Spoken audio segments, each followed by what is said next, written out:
Baiklah, karena sudah tepat pukul 20.00 waktu Indonesia Barat, kegiatan webinar ini kami buka. Oke, bismillahirrahmanirrahim. Assalamualaikum warahmatullahi wabarakatuh. Selamat malam waktu Indonesia, selamat siang waktu Eropa. Untuk teman-teman dari Indonesia maupun yang ada di Rusia, alhamdulillahirabbil alamin, wassalatu wassalamu ala asyrofil anbiya'i wal mursalin wa ala alihi washabihi ajmain. Puji syukur kehadirat Allah Subhanahu wa taala yang telah memberikan kita nikmat sehingga kita bisa berkumpul pada kegiatan webinar hari ini. Salawat serta salam marilah kita sampaikan kepada Nabi besar Muhammad SAW. Dan alhamdulillah telah hadir juga pembicara kita Bapak Nur Rahim Yunus dan Bapak Danerik Sabuana, juga perwakilan dari Ketua Permira Perhimpunan Mahasiswa Indonesia di Rusia, Teguh Imanullah. Baiklah, untuk tidak memperpanjang lagi, mari kita buka webinar hari ini dengan membaca basmalah. Bismillahirrahmanirrahim. Selanjutnya akan ada kata sambutan yang akan diwakilkan oleh Wakil Ketua Permira Perhimpunan Mahasiswa Indonesia di Rusia kepada Teguh Imanullah. Saya persilakan. Oke, suara saya kedengaran teman-teman semua? Ya, terdengar. Oke, sip. Assalamualaikum warahmatullahi wabarakatuh. Salam sejahtera untuk kita semuanya. Om Swastiastu, Namo Buddhaya, salam kebajikan. Selamat siang, selamat sore untuk rekan-rekan yang di Moskow, yang di Kazan, dan sebagainya. Teman-teman juga yang berada di Siberia, selamat malam. Dan yang di Vladivostok, kalau ada yang hadir dari Vladivostok juga selamat malam, karena kita satu negara beda 7 jam ya, luar biasa. Jadi rekan-rekan semua, saya Teguh Imanullah, Wakil Ketua Bidang Internal Perhimpunan Mahasiswa Indonesia di Rusia. Pada kesempatan kali ini mau menyampaikan terima kasih yang sebesar-besarnya dan juga ucapan meminta maaf karena ketua kita lagi ada halangan untuk hadir. Di kesempatan yang baik ini saya ingin mengucapkan apresiasi setinggi-tingginya kepada Divisi Pendidikan di bawah komandonya Mas Eda, Mas Mahendrata dari TOMS, juga kepala departemennya itu ada Mbak kita dari Moskow, ada Mbak Nur, dan juga PJ-nya dari Mbak Uti dari Kazan yang luar biasa. Dari Neapolis, mohon maaf. Karena pada dasarnya ini adalah acara yang ingin kita laksanakan, yaitu Permira Goes to School and Campus atau PGSC. Namun dikarenakan kondisi dan situasi yang tidak memungkinkan, akhirnya teman-teman ini luar biasa memutar otak ya gitu ya. Gimana caranya kegiatan ini bisa berjalan dan niat baik ini bisa mulus dilaksanakan begitu. Alhamdulillah terjadilah acara kita pada hari ini. Dan yang sangat saya banggakan teman-teman semua dari Indonesia yang telah hadir ataupun dari luar negeri yang sudah hadir, para pembicara ada Pak Nur Rahim, Assalamualaikum Pak. Juga ada Mas Dana, Assalamualaikum Mas Dana dari TOMS. Terima kasih sudah menyempatkan waktunya untuk datang ke acara yang kita insya Allah berkah ini gitu. Juga di kesempatan yang baik ini bagi rekan-rekan semua peserta yang ingin kita semua sampaikan bahwa Rusia sebagai salah satu negara yang memiliki sejarah panjang ilmu pengetahuan, banyak sekali ilmuwan-ilmuwan dari Rusia yang udah tenar di mana-mana ya. Mungkin yang paling mudah ditemuin itu adalah di tabel kimia, Mendeleev. Dosen-dosen saya di sini, karena saya kebetulan jurusan material, itu sering membanggakan itu jurusan karena orang Rusia itu. Nah, kedepannya semoga makin banyak anak-anak muda Indonesia, anak-anak Indonesia, pelajar yang bisa dan mau menuntut ilmu ke sini tanpa embel-embel dari berbagai macam latar belakang ataupun pikiran-pikiran yang sebelumnya, wah Rusia komunis dan sebagainya. Rusia sebagai salah satu negara yang banyak sekali ilmuwan, orang-orang hebat dan sangat-sangat bisa bagi kita untuk menyerap ilmu tersebut, gitu. Dan semoga dengan acara ini teman-teman mempunyai pikiran yang terbuka dan melihat suatu masalah bahwa Rusia adalah negara yang sangat terbuka untuk pelajar-pelajar internasional yang ingin menuntut ilmu, khususnya untuk anak-anak S3. Selama teman-teman rajin dan semangat untuk mengejar ilmu pengetahuannya, insya Allah. Dan juga sebagai terakhir penutupan ya, bagi teman-teman semua dimanapun berada, semoga di kondisi yang dalam keadaan sehat selalu. Rusia juga sudah banyak, saya sedikit menceritakan bahwa Rusia termasuk negara yang sangat aktif dalam menyelesaikan COVID ini, salah satunya dengan vaksin. Oleh karena itu, buat teman-teman, jangan ragu, jangan khawatir untuk menuntut ilmu untuk S3 ya, khususnya ya, ke Rusia, karena saya jamin di sini luar biasa gitu S3-nya di sini gitu loh. Karena juga saya di S1 jurusan nanomaterial itu sangat spesifik, apalagi S3-nya begitu. Jadi spesifikasi jurusan di sini sangat luar biasa. Nah, bagi teman-teman yang setelah mendaftar, selamat datang. Dalam bahasa Rusianya Добро пожаловать. Terima kasih. Saya tutup. Wabillahi taufiq wal hidayah. Wassalamualaikum warahmatullahi wabarakatuh. Salam perhimpunan. Waalaikumsalam warahmatullahi wabarakatuh. Terima kasih kepada Saudara Teguh Imanullah atas sambutannya. Baiklah, Bapak-Bapak, Ibu-Ibu, tibalah kita ke inti acara. Untuk acara webinar kali ini akan dipandu oleh moderator kita, yaitu Saudara Ainul Yakin. Beliau adalah alumni dari Skoltech University di Moskow. Kepada Ainul Yakin, saya persilakan.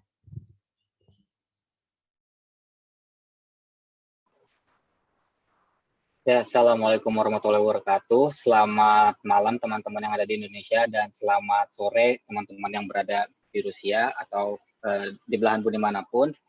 Perkenalkan, saya moderator untuk acara webinar PhD di Rusia pada kali ini. Saya Ainul Yakin, saya alumni di Skoltech di ilmu material di Moskow, Rusia. Nah, sebelum memulai acara kali ini, saya ingin menyampaikan terlebih dahulu CV atau profil singkat dari pembicara kita. Yang pertama ada Mas Dana Riksa Buana.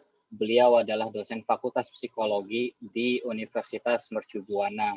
Saat ini beliau adalah mahasiswa S3 di Tom State University dan juga beliau saat ini menjabat sebagai Presiden Direktur dari IRS Institute yang ada di Rusia. Itu pembicara kita yang pertama ya teman-teman. Untuk yang kedua itu ada Mas Nur Rahim Yunus. Beliau ini adalah dosen dari Fakultas Syariah dan Hukum Universitas Islam Negeri Syarif Hidayatullah Jakarta. Saat ini beliau adalah mahasiswa S3 di GUU Moskow. Nah, beliau ini sekarang menjabat sebagai sekjen dari IRS Institute. Seperti itu. Tanpa membuang-buang waktu, sepertinya langsung saja saya serahkan presentasinya kepada pembicara. Silakan untuk Mas Rohim sepertinya, atau Mas Dana yang mulai dulu.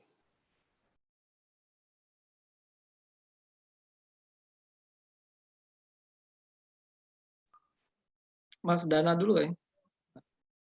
Oh, saya dulu ya Mas Rahim ya. Oke kalau gitu. Assalamualaikum warahmatullahi wabarakatuh. Mas Rahim. Waalaikumsalam warahmatullahi wabarakatuh. Wassalatu wassalam. Allahumma sholli ala Muhammad wa ali Muhammad. Pada yang terhormat itu nggak hadir ya, siapa namanya, ketua kita tidak hadir ya. Pada berikut itu diwakili oleh Mas Teguh ya. Terima kasih atas kesempatnya dan juga Mbak Uti ya. Dan pada moderator kita Mas Ainul Yakin ya. Oke, saya untuk lebih mempercepat waktu, kita langsung aja ya, saya share screen ya. Bisa nggak nih share screen ya? Sebentar, dokumennya. Maaf nih saya agak pakai apa namanya, handphone ya, karena saya lagi di luar, jadi rupanya saya mikir Wi-Fi dari hotel itu bagus, rupanya tidak bagus sama sekali, seperti itu. Bentar dulu Ya, ya. sambil menunggu Mas Dana, saya ingin menyampaikan kepada teman-teman peserta yang ingin bertanya, silakan nanti menulis di kolom chat, nanti pertanyaannya akan ditanyakan oleh moderator di sesi tanya jawab, seperti itu. Dan juga teman-teman jangan lupa untuk mengisi absensi untuk keperluan e-sertifikatnya ya, kayak gitu. Terima kasih.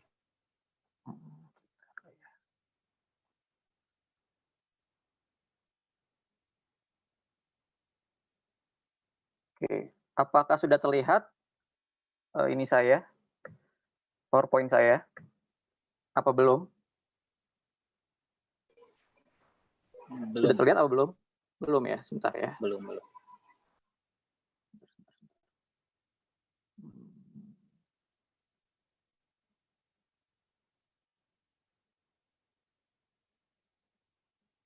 Kelihatan? Sebentar ya. Kelihatan? Terlihat? Di saya masih belum. Belum terlihat sama sekali ya? Iya, belum. Iya, belum. Sebentar.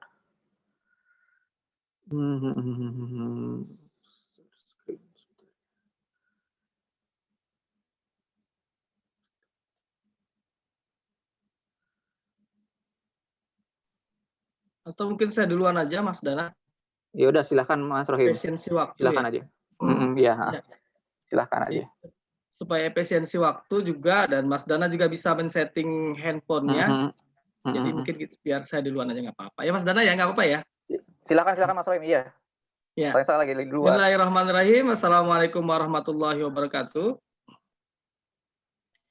Alhamdulillahirrabbilalamin. Yang terhormat Ketua Permira dan juga yang mewakili yaitu Mas Teguh, dan juga Ketua Panitia Webinar pada hari ini, Saudari Uti, yang alumni UIN, dan juga yang terhormat Ketua Presiden Direktur RI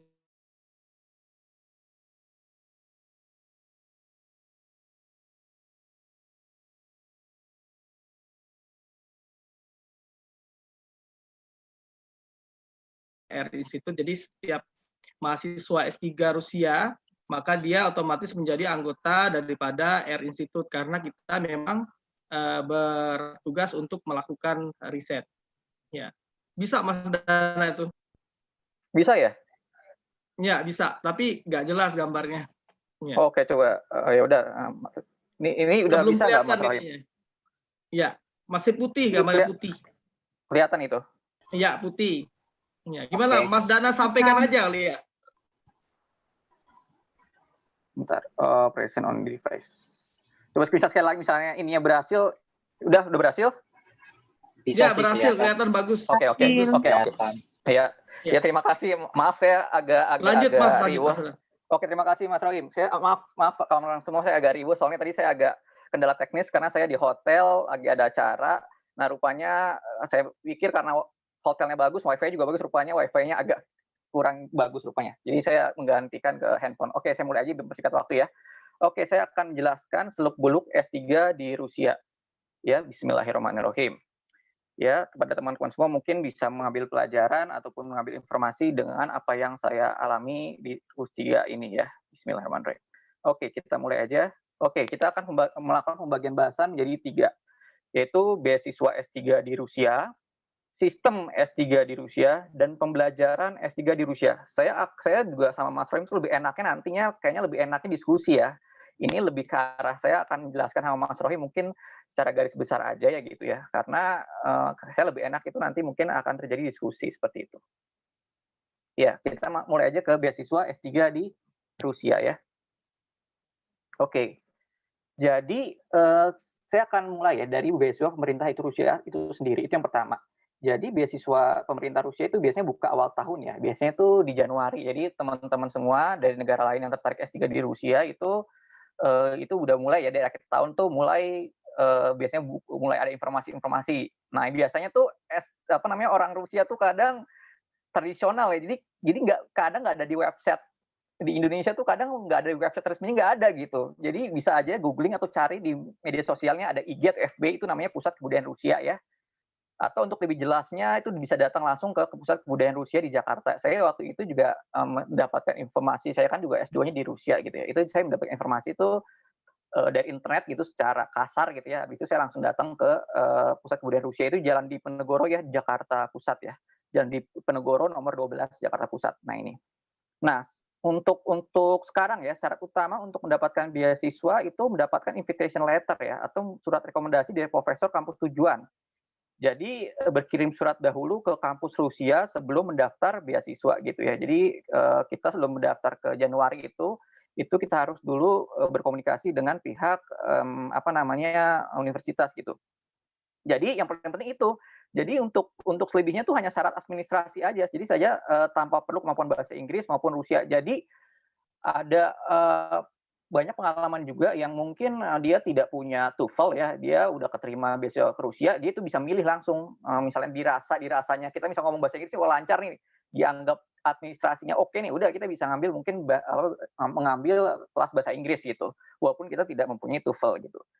Ya karena Rusia sendiri itu kadang tidak mensyaratkan ya. Waktu saya sendiri juga, waktu istri saya sendiri pun waktu HSE itu jadi kayak hanya TOEFL dari instansi kayak LIA gitu diterima gitu. Yang penting kita kelihatan bisa menguasai bahasa Inggris ya. Tapi nggak tahu sekarang HSE kan udah bagus ya. Mungkin itu ada IELTS atau TOEFL yang lebih yang secara internasional seperti itu.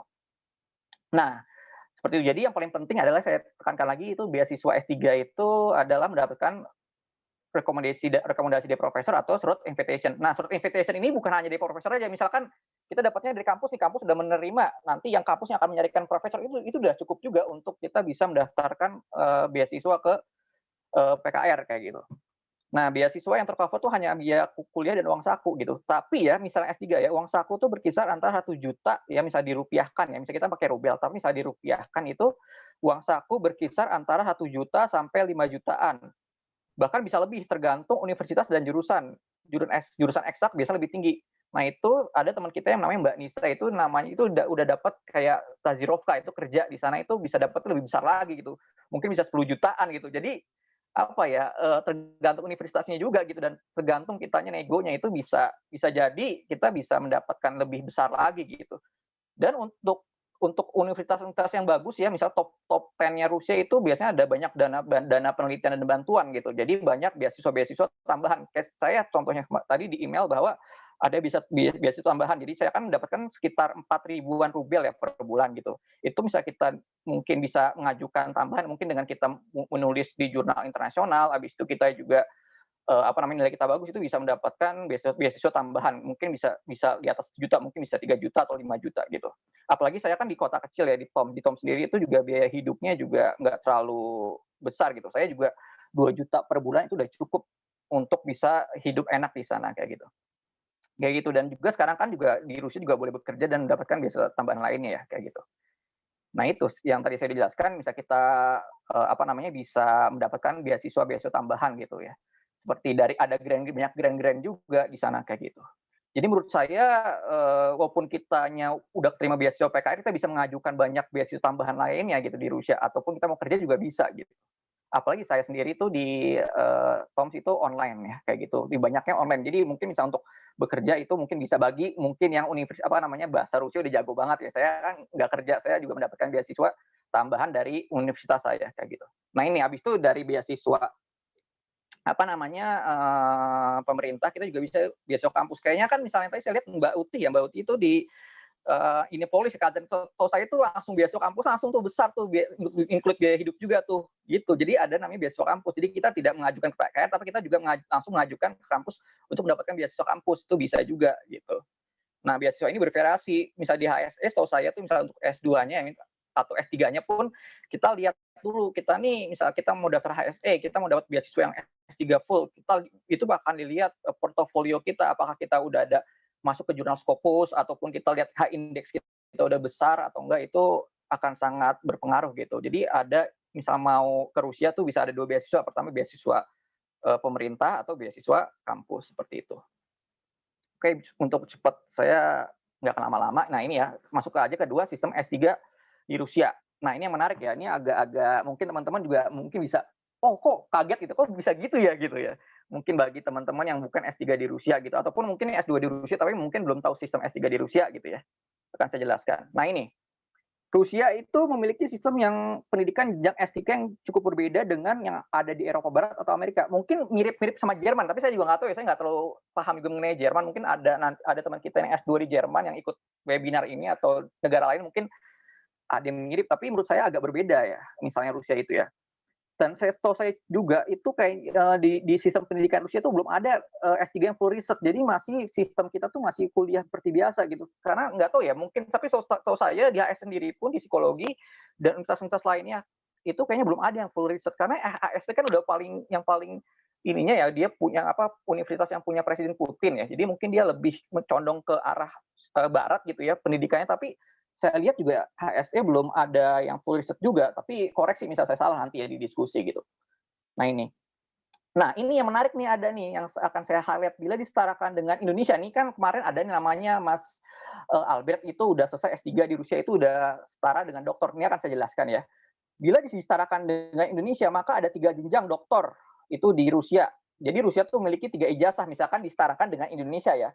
Pertama, 1 ijazah selesai S3, 2 ijazah kandidat atau ijazah kandidat sains atau PhD, dan ijazah doktor sains gitu. Nah ini ada namanya ijazah pertama, namanya ijazah selesai S3. Ini setara dengan doktor. Jadi kemarin udah disetarakan gitu ya. Jadi misalnya kita selesai nih S3 nih ya. Gampangnya misal kita ijazah selesai S3 ini kita tuh disidang oleh profesor-profesor yang ada di internal dalam kampus gitu. Nah ini bisa disetarakan dengan di Indonesia itu udah setara dengan doktor kayak gitu. Nah selanjutnya misalkan kita lanjut lagi ya untuk penelitian kita dikembangkan lagi dan kita akhirnya mengundang profesor dari luar ataupun dari luar kampus kita, mungkin dari luar negeri ataupun dari Rusia ya. Misalnya dari Rusia itu akan dapatkan gelarnya kandidat sains ya. Misalnya kita mengundang profesor dari luar negeri gitu, misalnya kita mengundang profesor dari Indonesia, dari Italia ke universitas kita, itu kita akan dapatkan gelar PhD gini. Nah, misalnya ini disetarakan juga dengan di Indonesia dengan PhD. Nah, habis itu ada namanya ketiga nih, ijazah namanya ijazah dokter sains yang gelarnya DSC. Ini kita setelah kita selesai PhD nih ya. Nah, kita kuliah lagi tuh, bukan kuliah lagi, maksudnya penelitian lagi kita 4 sampai 5 tahun gitu.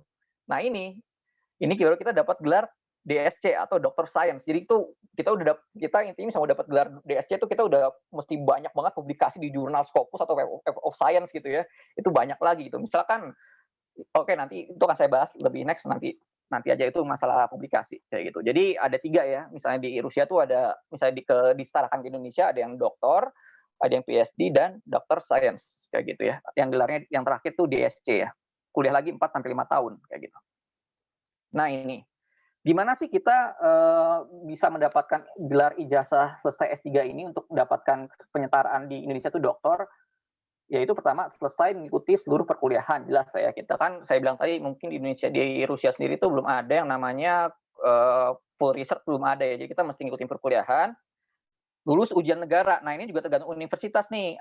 Kemarin juga yang udah lulus kita ya, alumni kita yaitu adalah Mas Jarwo, itu tuh nggak ada namanya ujian negara gitu. Ujian negara tuh kayak kita nih ya, sama aja kita tuh banyak materi disiplin kita, misalnya saya psikologi sosial misalnya gitu kan ya. Nah itu materi-materi kita yang kita belajar itu ya selama setahun gitu nanti diujikan lagi di terakhir gitu ya. Nah itu namanya ujian negara gitu. Jadi seluruh materi gitu ya. Nah nanti kita ambil tiket, nanti kita jelaskan apa yang ada dalam tiket itu gitu. Nah ini lulus tes defense dari Dewan Komite Akademik Universitas. Nah ini misalnya kita mau dapat gelar ijazah selesai S3 gitu ya. Misalnya di Indonesia disetarakan doktor, itu kita harus lulus tesis defense dari Dewan Komite Akademik Universitas. Jadi hanya internal aja ya dari akademik universitas itu sendiri gitu. Nah, misalkan saya bilang tadi, misalkan kandidat atau PhD gitu ya, menambahkan bab disertasi dan lulus tesis defense dari Komite Akademik Nasional. Jadi kita tuh mengirimkan disertasi ke banyak universitas di Rusia, mengundang profesor dari universitas lain di Rusia dan profesional sesuai bidang kajian untuk ikut menjadi oponen saat sidang tesis gitu ya. Misal kita mau dapat kandidat sama kandidat sains itu kan gelar untuk Rusianya, tapi misalnya mau dapat benar-benar gelar PhD ya, namanya PhD itu kita biasanya untuk universitas yang udah bisa dapat gelar PhD itu tuh apa namanya, mesti ngundang oponen dari luar negeri kayak gitu. Itu seperti yang dilakukan oleh Mbak Nisa yang mungkin Oktober ini apa udah ya, itu sedang mau zasisat atau defense PhD-nya gitu. Dia mengundang dari profesor dari Prancis gitu ya. Nah, misalnya kita mau dapat kandidat nauk aja, kandidat nauk tuh kandidat sains, itu berarti kan gelar dari Rusia aja ya.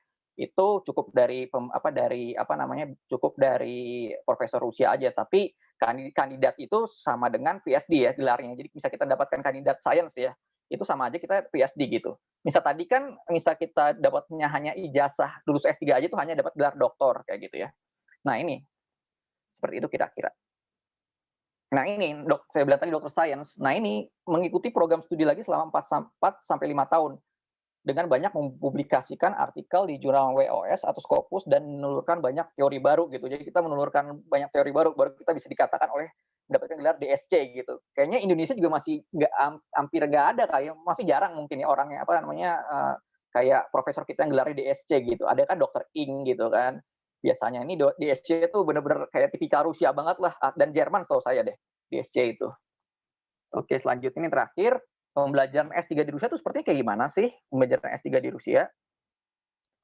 Nah ini, untuk mendapatkan ijazah selesai S3, maka minimal mahasiswa harus menyelesaikan studi selama 3 tahun untuk jurusan sosial ya, dan 4 tahun untuk jurusan saintek. Nah biasanya tambah plus tahun ya untuk PAFAK ya. PAFAK tuh kelas persiapan bahasa gitu ya, karena kan banyak kan nih program di Rusia itu menggunakan bahasa Rusia ya gitu. Tapi yang menurut saya sih, misalnya yang menggunakan program bahasa Inggris pun lebih baik saya ikut PAFAK aja, karena banyak teman-teman istri saya kan juga dulu alumni S2 HSC Rusia itu yang nggak bisa bahasa Rusia, itu megap-megapan berinteraksi di Moskow, karena hampir semua orang Rusia itu nggak bisa bahasa Inggris gitu. Ya, apalagi kan ada tulisannya kan Cyrillic ya. Misal kita nggak ikut persiapan bahasa, itu akan sulit sekali untuk untuk kuliahnya mungkin bisa lah ya, tapi untuk berinteraksi dengan kehidupan sehari-hari agak susah seperti itu. Jadi menurut saya sih, saya sarankan bagi mau apapun programnya, mau program Inggris ataupun Rusia, lebih baik ikut PAFAK gitu ya, persiapan bahasa seperti itu. Oke, ini untuk tahun pertama ini ya umumnya ini udah kayak tipikal seluruh Rusia pasti seperti ini. Jadi tahun pertama tuh kita mesti lulus ujian bahasa asing ya. Kita mesti lulus ujian bahasa asing, biasanya itu bahasa Inggris, lulus ujian mata kuliah filsafat, dan lulus mata kuliah psikologi pendidikan tinggi. Jadi yang kedua ya, kayak ujian bahasa asing itu exam, jadi kayak ujian ya, itu termasuk dalam ujian kandidat. Itu mesti lulus.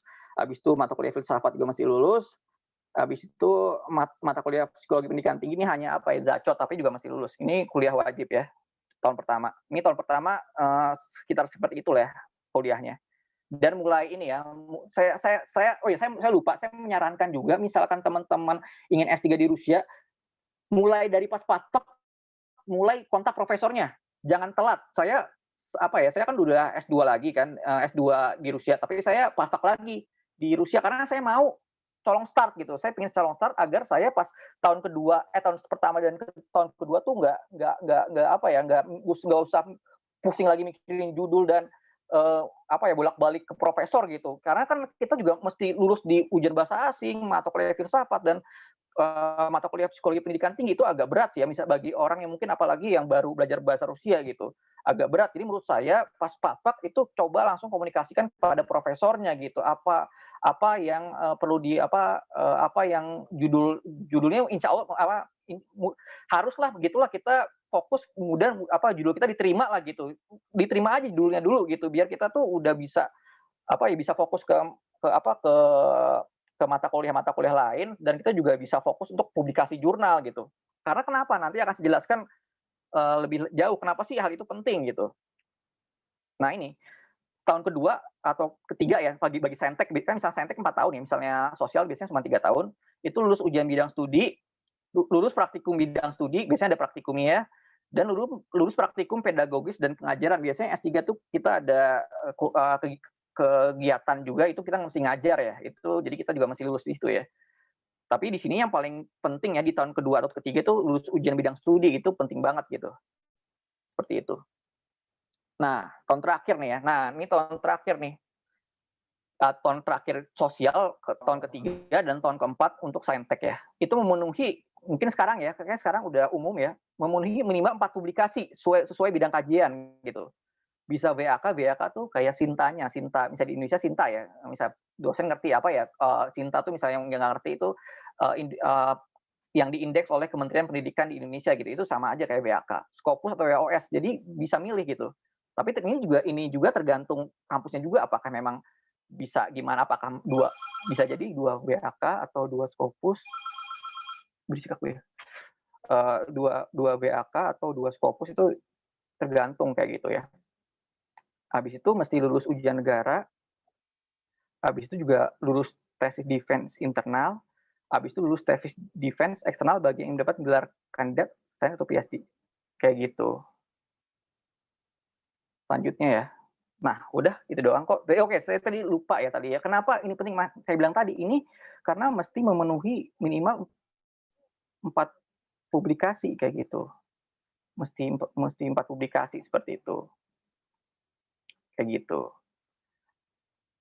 Oke, mungkin sekian dari saya. Terima kasih. Maaf misalnya saya kurang maksimal karena saya agak banyak kendala teknis. Terima kasih. Assalamualaikum warahmatullahi wabarakatuh. Waalaikumsalam warahmatullahi wabarakatuh. Wah, lengkap banget ya diceritain perjalanannya dari seluk-beluk S3 di Rusia dari Mas Dana. Terima kasih banyak Mas Dana. Buat teman-teman yang ingin bertanya ke Mas Dana, silakan pertanyaannya ditulis di kolom chat. Nanti pertanyaannya akan kita tanyakan di akhir di akhir presentasi gitu. Dan mengingatkan untuk teman-teman bisa juga membantu untuk mendonasi untuk guru-guru di pedalaman Indonesia melalui link dan bank yang tersedia di kolom chat. Silakan teman-teman cek di sana. Nah, selanjutnya langsung aja ke pemateri berikutnya, yaitu Mas Nurrohim Yunus. Kepada Mas Nurrohim Yunus dipersilakan untuk materinya.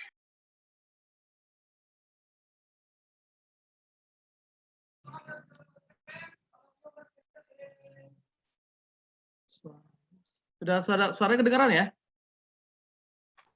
Kedengaran. Ya, bismillahirrahmanirrahim. Assalamualaikum warahmatullahi wabarakatuh. Yang terhormat Ketua Permira dan yang mewakili, dan juga Ketua Panitia Webinar PSD, dan juga pemateri pertama Mas Dana Riksa Buana, rekan saya di S3, walaupun kita tidak pernah ketemu muka langsung ya.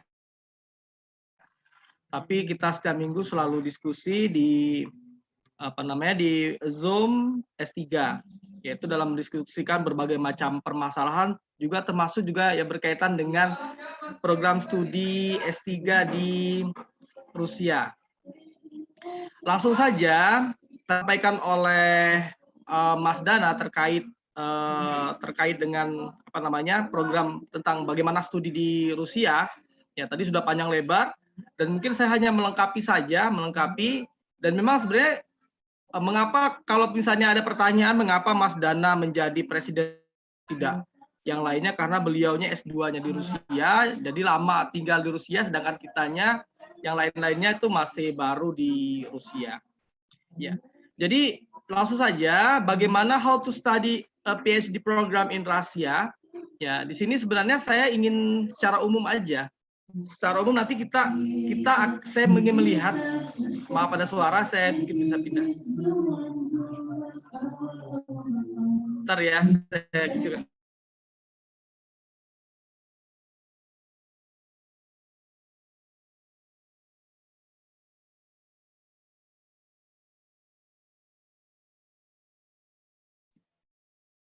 Oke, saya pindah ruang ke dalam dulu ya, mungkin ya, karena sini terlalu ramai sekali di sini. Boleh Mas, boleh, nggak apa-apa, silakan. Ya, maaf, bentar ya. Supaya lebih kondusif. Ya.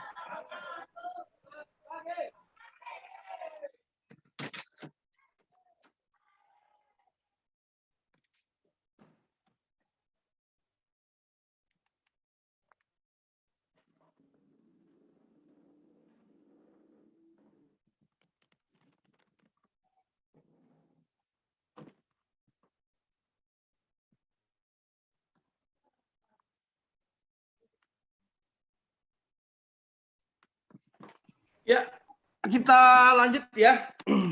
Ya, mohon maaf tadi ada gangguan teknis, karena ini ada di sekolah, jadi ramai anak-anak ya.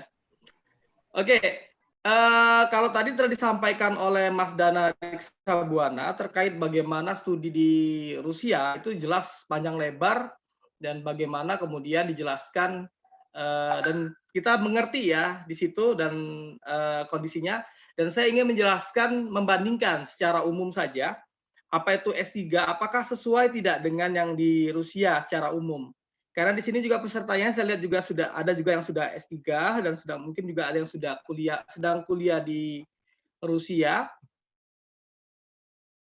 masih S2 di Rusia, dan ada dia yang masih maba juga ya. Jadi sebenarnya program doktoral atau PSD, doktor ya, program doktor itu ada pendidikan di atas jenjang magister yang sebenarnya ditargetkan bagi semuanya itu untuk mampu melakukan penelitian. Ya. Jadi mampu melakukan penelitian secara mandiri, mampu memberikan sumbangan berarti kepada dalam dunia ini.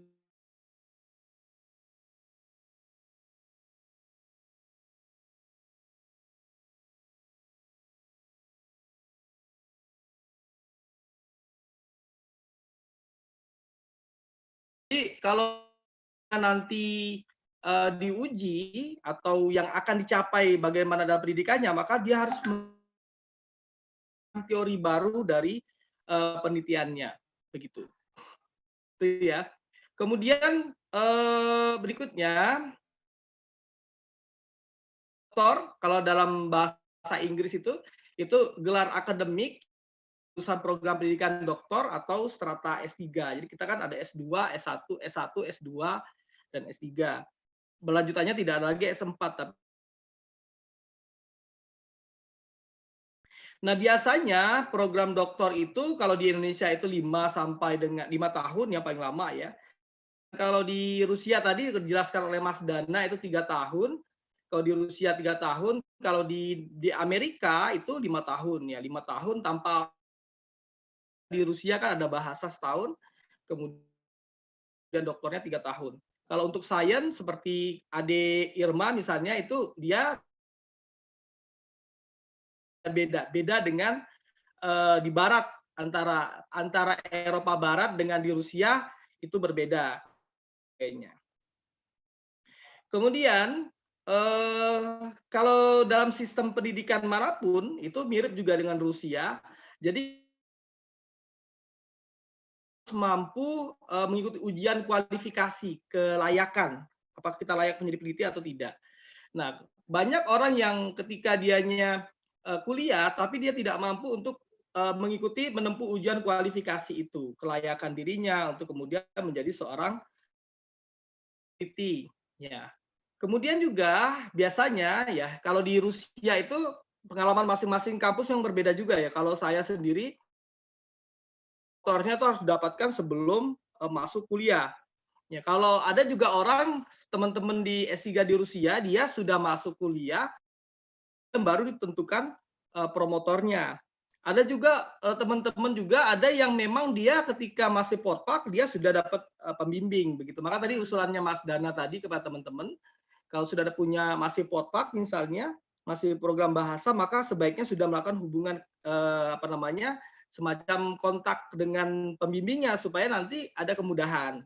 Tapi biasanya pembimbing atau promotornya yang mempromosikan dia nanti calon sebagai dokter itu merekanya tidak banyak, misalnya ketika masih potpak udah belajar dulu bahasa dulu, paling cuma konsultasi dan sebagainya.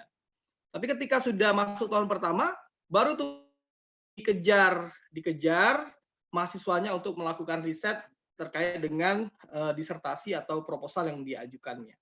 Nah, Rusia pengalaman di GU saya, kampus GU itu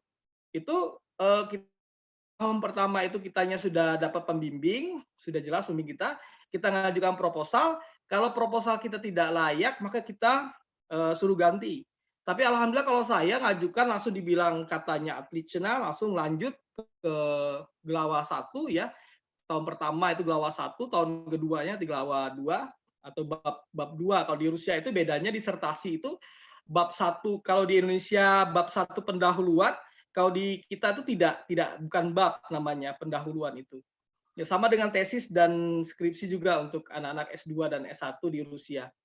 Jadi dia bab pendahuluan itu tidak dianggap bab, dan penutup juga itu tidak dianggap bab.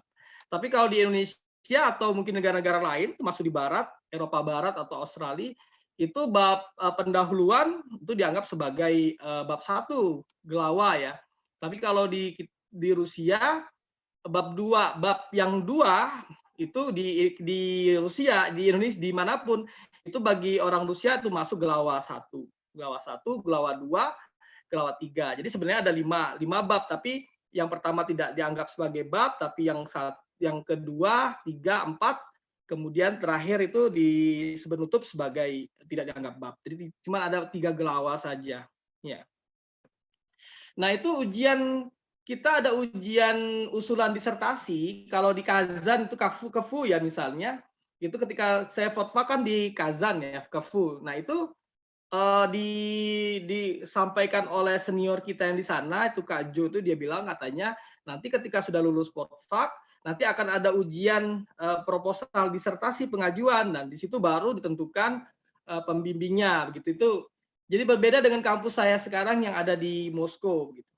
Ya. Nah, apa beda disertasi dengan tesis dan skripsi? Sebenarnya kalau kita tahu sama-sama karya ilmiah, kalau di negara di selain Indonesia rata-rata S1 tidak ada skripsi ya. Kalau Rusia ada skripsi tapi sederhana. Kemudian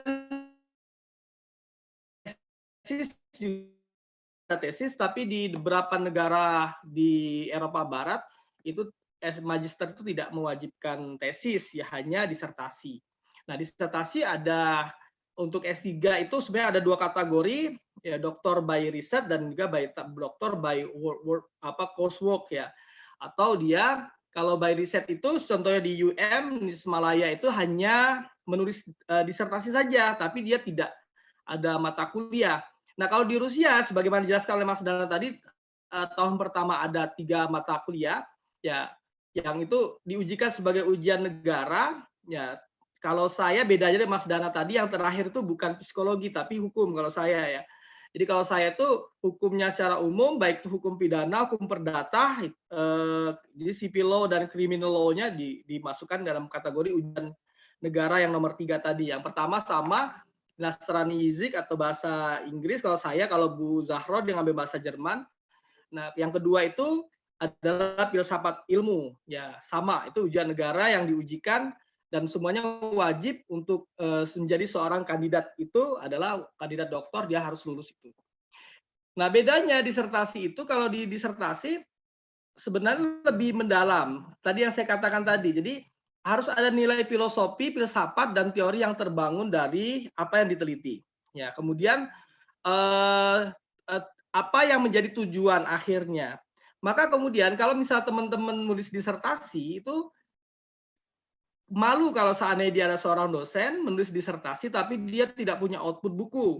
Jadi kalau dia menulis disertasi walaupun berbahasa Inggris ataupun berbahasa Rusia, maka hendaknya ketika dia pulang dia harus membawa disertasi dia, dan itu yang akan ditanyakan oleh khalayak ramai, mana disertasinya, dalam bentuk apa wujudnya. Karena di kampus UIN Jakarta sendiri S3 itu dia menyelesaikan disertasinya maka harus jadi buku. Ya, itu yang kemudian saya berpikir juga kalau misalnya kampus saya di Rusia tidak mewajibkan menjadi buku, tapi kita nanti ketika pulang ke Indonesia dan disetarakan ijazah kita nantinya dengan di Indonesia, maka kita harus menjadikan disertasi kita yang berbahasa Rusia tadi itu menjadi buku yang berbahasa Indonesia yang bisa dibaca oleh orang banyak begitu.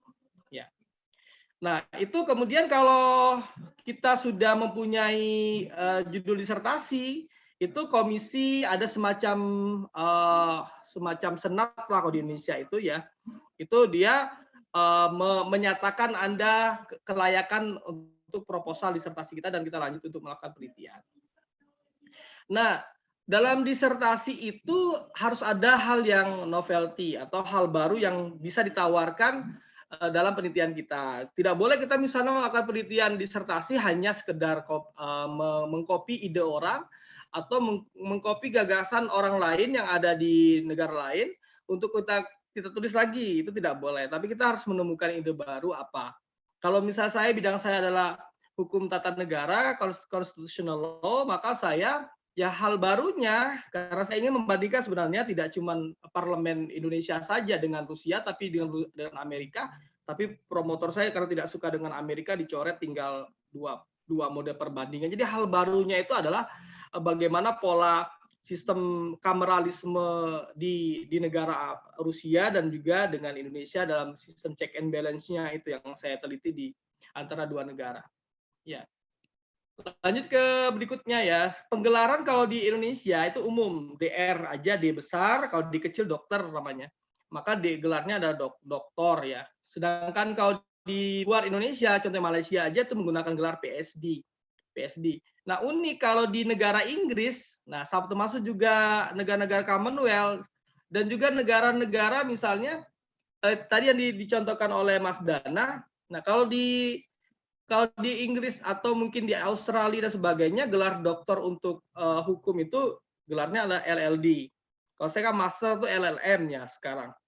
Nah, kalau untuk doktornya tuh LLD, ya, Doctor of Law. Sedangkan yang lain Doctor of Education D, DBA, DNP, kemudian ada juris doktor GD misalnya modelnya seperti itu. Nah, sedangkan kalau di Jerman tadi juga contohkan Jerman unik, sebenarnya kita juga mirip sebenarnya di Rusia ini, dan kalaupun disetarakan harusnya kita mirip dengan Jerman harusnya ya untuk gelar doktor kita, karena tadi ada 3 yang dikatakan Mas Dana tadi, ada doktor kalau cuma selesai akonchinia baru ujian kalau kita kan ujian di Indonesia itu namanya ujian internal kampus ya, itu sudah bisa disetarakan karena senior kita Mas Jarwo dia sudah pulang ke Indonesia dan ijazah dia yang hanya baru ujian internal kampusnya itu sudah mendapatkan disetarakan dengan doktor. Tapi kalau dianya bisa ikut ujian kandidat nauk, yang ujian yang tadi kata Mas Dana mengundang para penguji luar untuk menguji disertasi kita, maka kita dapat gelarnya, tulisannya, saya lihat ijazah ya, senior kita itu namanya Doctor of Philosophy. Nah, itu kan Doctor of Philosophy itu PSD sebenarnya kalau disamakan, tapi kalau di Jerman itu digelarnya Doktor Phil gitu, Doktor Filosofi. Karena ada di senior kita di UIN itu gelarnya Doktor DR Phil, Doktor Filosofi. Nah, kalau kita sudah, maka tanpa sadar sebenarnya kalau kuliah di Rusia kalau mau itu dapat 2, untuk S3 dapat 2 ijazah ya. Cuman ada yang mengatakan itu satu kesatuan, tapi sebenarnya satunya saja bisa disetarakan di Indonesia, sedangkan satunya lagi mengapa tidak bisa disetarakan. Jadi kalau mau disetarakan berarti gelar kita double gitu. Dr. Dana Riksa Buana, PSD jadi gelarnya double begitu. Ya. Itu ya teman-teman. Nah, kemudian kalau jadi Rusia itu begitu, doktor ya. Kemudian karena pengalaman teman kita juga sudah ada semacam think tank mendiskusikan tentang penggelaran di R Institute ya, Russian Researcher and Scholar Institute Rusia, yaitu think tanknya S3 Rusia. Itu kita mendiskusikan tentang bagaimana sistem penggelaran yang ada di Rusia tadi. Nah, itu maka kemudian kalau sudah jelas sudah dia pertama dapat ijazah pertama tadi dia dapat gelar doktor, kalau dia tidak mau lanjut lagi berarti sudah dapat gelar di Indonesia, doktor aja cukup ya. Jadi doktor Dana Riksa Buana, tapi karena istrinya misalnya sudahlah nggak usah lagi mas, cukup aja doktor aja misalnya, ya nggak baik lagi untuk ujian kandidat nauk diujikan lagi, maka cukup dia dapat gelar ijazah pertama tadi. Tapi kalau mau kandidat nauk, maka dia harus ujian mengundang semua orang promotor, penguji dari luar, profesor luar untuk kemudian menguji dan dapat ijazah lagi begitu. Dan saya berpikirnya ijazah itu harusnya juga disetarakan dan bisa disetarakan dengan PSD, karena tadi yang saya katakan doktor itu ada 2 model, doktor coursework dengan program doktoral by research, by coursework dengan by research. Nah, yang kedua itu bisa jadi masuk dalam kategori doktor by riset yang tanpa dia menggunakan materi, tapi dia langsung ke apa namanya masuk ujian penelitian. Nah, di Rusia itu ada istilahnya disebut dengan aspiran ya, aspirantura, orangnya aspiran. Jadi saya ingat bahasa Indonesia aspirasi begitu modelnya ya.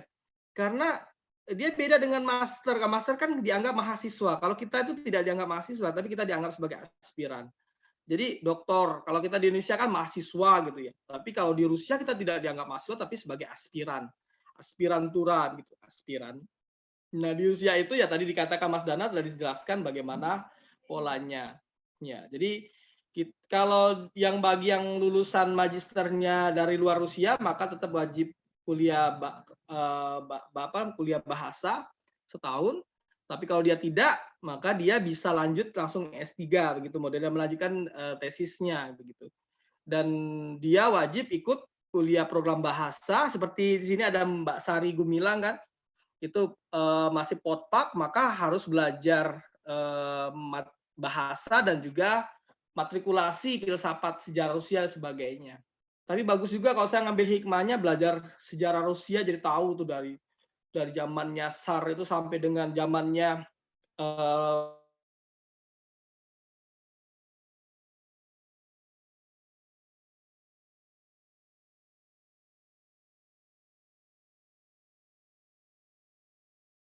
Sambu III. Di sini kan ada peserta juga nih yang bidangnya hukum juga, di sini ada ya. Di sini siapa di sini yang hadir di sini? Ya, itu mungkin nanti kita bisa menuliskan lagi tentang masalah Tari ya, Tari di sini ada Tari. Tentang konstitusi Rusia dari zaman dulu sampai dengan zaman sekarang. Kemudian untuk masalah beasiswa, tadi telah dijelaskan oleh Mas Dana, beasiswa yang ada untuk kuliah di Rusia itu lewat PKR. Sekarang websitenya tidak lagi Russian Study, tapi namanya futureinrussia.com. Mungkin nanti ini kan bisa diambil oleh teman-teman untuk slide-nya dan disebarkan kepada orang yang mau kuliah ke Rusia. Kemudian juga ada beasiswa LPDP, ada beasiswa Mora Scholarship, ada Dikti Scholarship atau disebut dengan Budi. Itu bagi dosen yang dia afiliasinya adalah dari Kedikti, misalnya kampusnya UPN atau UI itu bisa dari lewat Budi. Kalau Mora itu untuk kampus yang di bawah Kemenak seperti UIN Jakarta atau IAIN atau sebagainya seperti kita ini ya. Kemudian ada LPDP untuk umum. Tapi memang ya namanya Rusia itu tidak semuanya masuk dalam list, maka dia tidak semuanya bisa dapat beasiswa dari pemerintah Indonesia. Ya, kemudian ini websitenya untuk futureinrussia.com. Nah, link beasiswa LPDP nanti bisa teman-teman yang mau berjuang mendapatkan beasiswanya bisa diklik langsung ini, nanti lari ke websitenya. Nah, kemudian masuk ke riset, karena kita kan dalam diskusi ini ada 3 hal yang dibahas, yaitu beasiswa, kemudian studi, dan juga riset. Nah, kalau riset, sebenarnya ya riset itu dia penelitian yang dibahas atau yang dikaji oleh teman-teman S3 itu berkaitan dengan disertasinya. Tapi kalau mau genit dikit misalnya, artinya dia mau melakukan penelitian di luar itu, ya anggaplah dia semacam ngamen aja lah, meneliti riset di luar itu tapi untuk dapat dana, misalnya dapat uang. Kayak saya misalnya, saya diajak oleh dosen melakukan penelitian tentang pernikahan di Rusia dan Taiwan, karena saya kuliah di Taiwan, diajak, ya nggak apa-apa, tapi nggak ada kaitannya dengan disertasi saya, tapi saya dapat uangnya aja gitu. Ya, jadi anggaplah itu sebagai ngamen aja, ngamen dapat duit. Tapi kalau kewajiban kita sebagai mahasiswa program doktoral di Rusia, kita wajib melakukan publikasi yang berkaitan dengan disertasi kita. Jadi kalau saya bahas tentang parlemen Rusia Indonesia, kemudian kata kunci yang kedua bicameral, kemudian check and balance dan sebagainya itu, maka saya wajib melakukan penelitian yang berkaitan dengan kata kunci yang saya gunakan tadi. Tapi kalau saya bahas tentang pernikahan Rusia, nggak ada kaitan sama sekali, ya itu anggaplah sebagai ngamen yang tidak ada nilainya dengan riset penelitian kita. Ya, kemudian dalam melakukan riset itu bagi seorang mahasiswa, kalau di Rusia tadi dikatakan Mas Dana tadi, itu wajib terindeks di WAC atau RSCI ya, yang itu standarnya itu dia ada dalam e-library atau masuk dalam perpustakaan umumnya punya Rusia. Kemudian Scopus dan Web of Science ya. Kalau saya kebetulan megang jurnal yang terindeks Web of Science, maka teman-teman S3 itu banyak tulis di jurnal saya. Tapi saya nggak bisa karena PIMRED. Jurnal itu terindeks di Web of Science. Dan ada satu nilainya, yaitu bisa meringankan bebannya untuk bisa selesai program doktoral di Rusia. Nah, kemudian ini kalau teman-teman lihat, ada kampus-kampus hebat di Rusia itu, kampusnya Mas Dana masuk ini ya. Kalau kampus saya ternyata tidak masuk yang sekarang. Kalau Kazan, kampusnya Bu Zahara, ada Bu Zahara di sini saya lihat, itu dia masuk juga ya, Kazan Federal University. Kangen sekali saya dengan Kazan itu ya, kadang sana 50% Muslim, jadi enak sekali kita bisa mencari makan halalnya. Kalau di Moskow ya, dengan Mas Teguh saya di Moskow ya. Mas Teguh di Toms ya. Ya itu kita agak susah juga untuk mencari yang halal. Nah di sini di antara ini kan ranking dunia, walaupun tahun 2020 ya baru ya. Ini nomor misalnya Moscow State University MGU namanya, kalau bahasa Rusianya itu nomor 93 di dunia. Tapi lumayan lah 100 besar ya. Nah, sedangkan kampusnya se-Rusia itu nomor 2-nya St. Peter State, ini kampusnya Mbak Hilda ini. Kemudian ada nomor 3 Moscow Institute, Novosibir, kemudian kalian terkenal Ural Federal University, ini kampusnya Mbak Febri, ini S3 di Ural. Ada HSE yang masih bahasa Inggris, kemudian Top State University, ini kampusnya Mas Dana. Ini nomor 7 atau 8 ya Mas Dana ya, se-Rusia. Hebat itu kuliah alumni sana ya. Kemudian Kazan Federal University. Jadi selamat teman-teman yang bisa kuliah di kampus hebat. Insya Allah nanti alumni pun jadi hebat. Tapi kalau saya masih meyakini, kalau seorang tuh hebat itu diantaranya ada lembaganya, kampusnya. Yang kedua dirinya sendiri. Ada orang yang biasa saja masuk kuliah di kampus hebat, tapi dianya bisa menjadi hebat karena dia bisa menyadari kalau dia pun harus bisa hebat seperti kampusnya. Tapi ada juga orang yang biasa, ada orang yang memang dianya hebat, tapi di kampus biasa, tapi dia tetap bisa hebat. Tapi apapun kita, intinya adalah ilmu yang bermanfaat. Nah ini pola-pola riset yang umum, sebenarnya ini standar internasional ya, IMRD ini, IMRAT ya, nyebutnya bacanya IMRAT. Nah teman-teman yang masih S1 atau S2 di Rusia atau dimanapun, itu kalau menulis disertasi atau tesis atau makalah untuk jurnal Scopus ataupun jurnal WOS, Web of Science atau WAC, itu wajib memiliki standar ini. Jadi logika berpikirnya itu jelas, dia yang model abstraknya, ada introduction-nya, kemudian kalau studi site atau literature review itu kadang wajib, kadang ada, kadang tidak. Sunnah, tergantung daripada jurnal yang mewajibkan. Nah ini model keduanya seperti ini kan sama, literature review warnanya berbeda, artinya dia boleh ada, boleh tidak. Tapi kalau untuk di Indonesia, tesis itu kan wajib tuh ada literature review-nya. Jadi kajian terdahulunya harus ada. Nah itu teman-teman semuanya untuk riset dimanapun, termasuk di Rusia itu sama saja.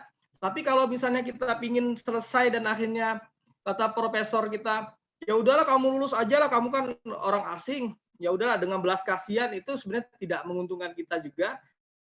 Ini tetap merugikan kita karena nanti kita di Indonesia akan ditanya disertasi kita bagaimana, kualitas kita bagaimana, dan outputnya apa untuk dibaca oleh dunia. Mungkin itu saja yang bisa saya sampaikan.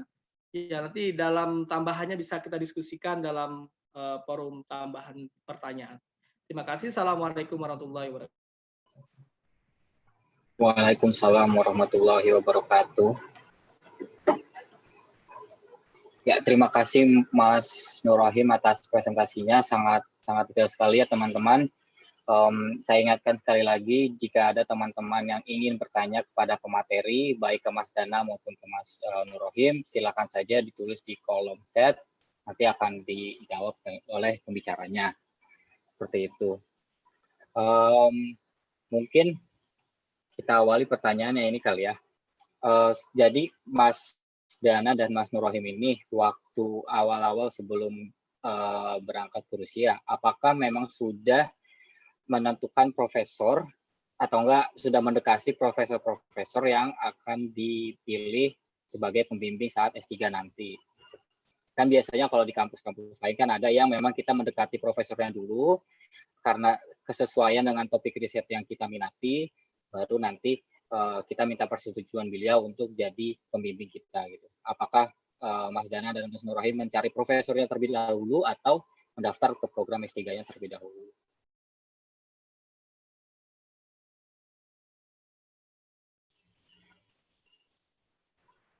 Silahkan Mas Rahim mau duluan. Apa saya duluan, Mas Rahim?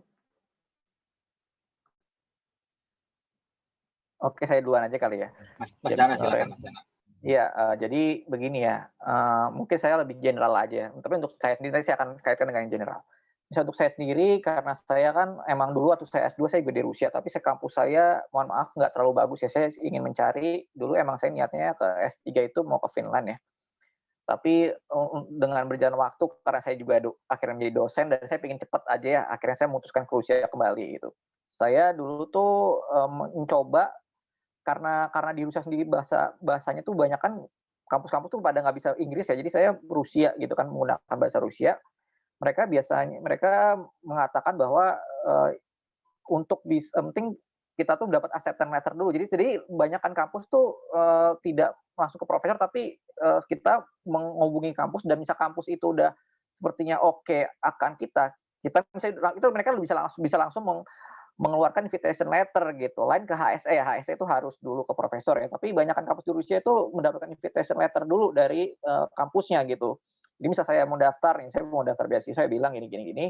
Mereka mengatakan, oke, kamu saya terima dan jadikan universitas kami pilihan pertama gitu. Atau kita lihat background kita, mereka langsung menerima gitu. Jadi banyak kan sih, misalnya dari pengalaman saya, mereka itu kita email dan mereka setuju atau tidak gitu. Jadi bukan ke profesornya dulu gitu. Jadi kampus dulu yang menerima gitu. Seperti itu. Jadi lebih banyaknya informal ya. Misalnya di Rusia itu sendiri informal. Tapi untuk kampus yang seperti HSE gitu ya, yang udah internasional, yang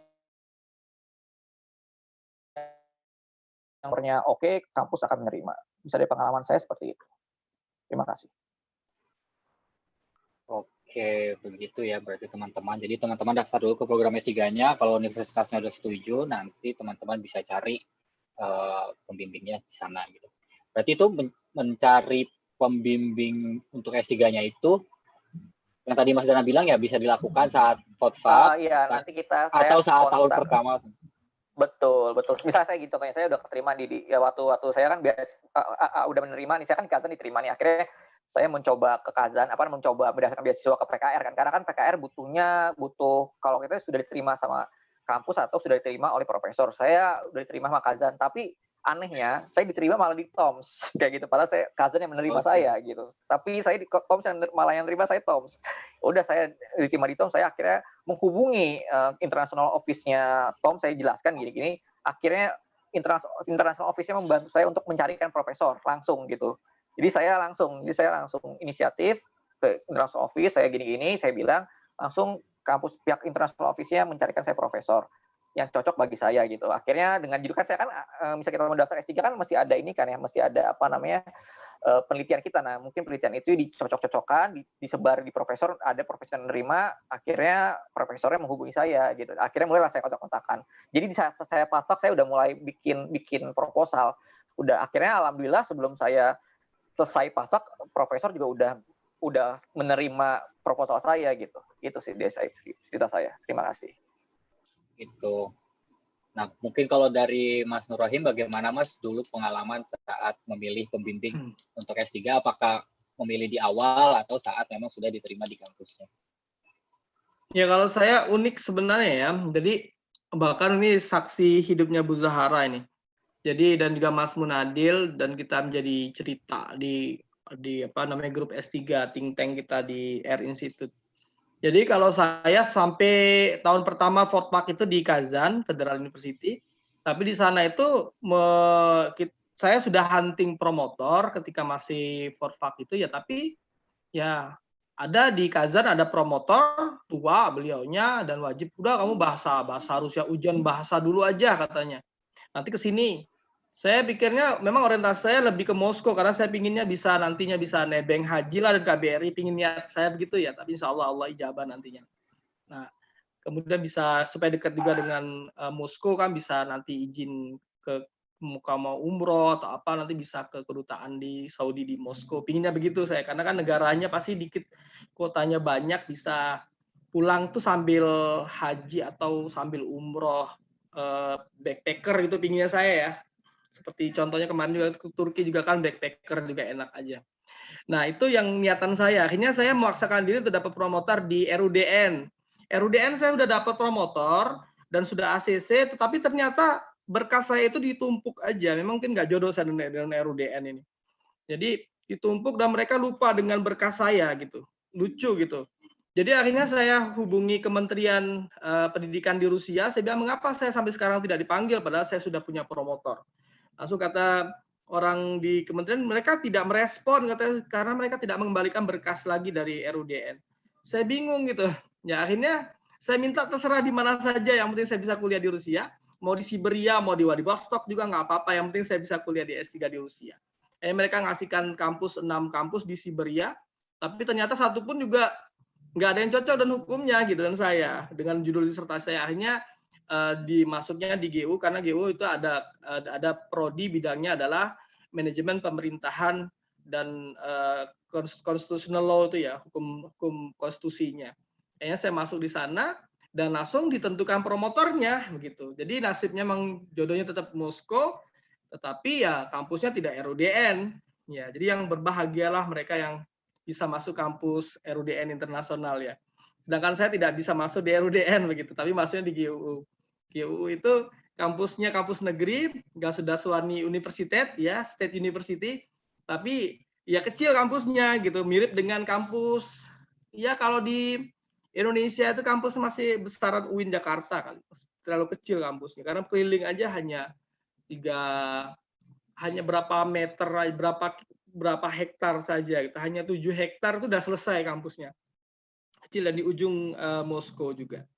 Itu pengalaman saya Mas Teguh, Mas Imam ya, Mas siapa? Mas Yakin ya, moderator. Pengalaman saya untuk promotor dan alhamdulillah promotor saya ibu-ibu, nenek-nenek ya, tapi beliau tapi baik hatinya dan mengokekan aja walaupun nggak bisa bahasa Inggris ya, bahasanya bahasa Rusia. Ya terima kasih. Ya. Oh gitu ya. Menarik sekali ya pengalamannya akhirnya tapi jodohnya tetap ya Mas Rohim di Moskow. Nah ini ada pertanyaan dari kolom chat untuk Mas Rohim tadi menyebutkan tentang kelas matrikulasi. Nah apakah mulai kelas matrikulasinya ini bareng dengan kelas persiapan bahasa? Karena saya belum tahu tentang kelas matrikulasi ini. Terima kasih. Ya. Jadi kalau kita di Indonesia itu ada istilah matrikulasi untuk bagi orang-orang yang mau kuliah biasanya ya. Jadi kalau dianya misalnya di kampus apa saja ya, bisa di awal-awalnya biasanya dia bidangnya beda jurusan maka dia wajib matrikulasi. Nah kalau di Rusia itu kan ada bahasa tapi nggak tahu pengalaman teman-teman lain. Pertama dia kuliah bahasa tapi nanti ketika dia masuk semester kedua, kalau saya di Kazan dulu dengan Bu Zahara dan Bu Zaharo itu kita bulan November itu sudah masuk matrikulasi, kita sudah belajar sejarah Rusia, kita sudah belajar filsafat, kemudian filsafat nggak belajar kalau saya, kalau Bu Zahara belajar. Itu kemudian belajar apalagi ya dulu bahasa lainnya ya, sastra Rusia juga kita belajar, kemudian belajar juga metodologi penelitian untuk S3-nya. Itu ada nilainya juga dalam sertifikat dan juga kalau seharusnya itu kalaupun mau karena ada sertifikat harusnya untuk setahun itu bisa dianggap sebagai diplom atau kalau untuk S3 itu high diplom harusnya ya, tapi karena memang kita tidak ya di Rusia itu tidak seperti di Indonesia ada sedikit-dikit dia punya gelar. Kalau sertifikat aja kalau di Indonesia kan sertifikat, contohnya saya ikut legal legal auditor, itu saya dapat gelar CLA gitu namanya, Certified Legal Auditor.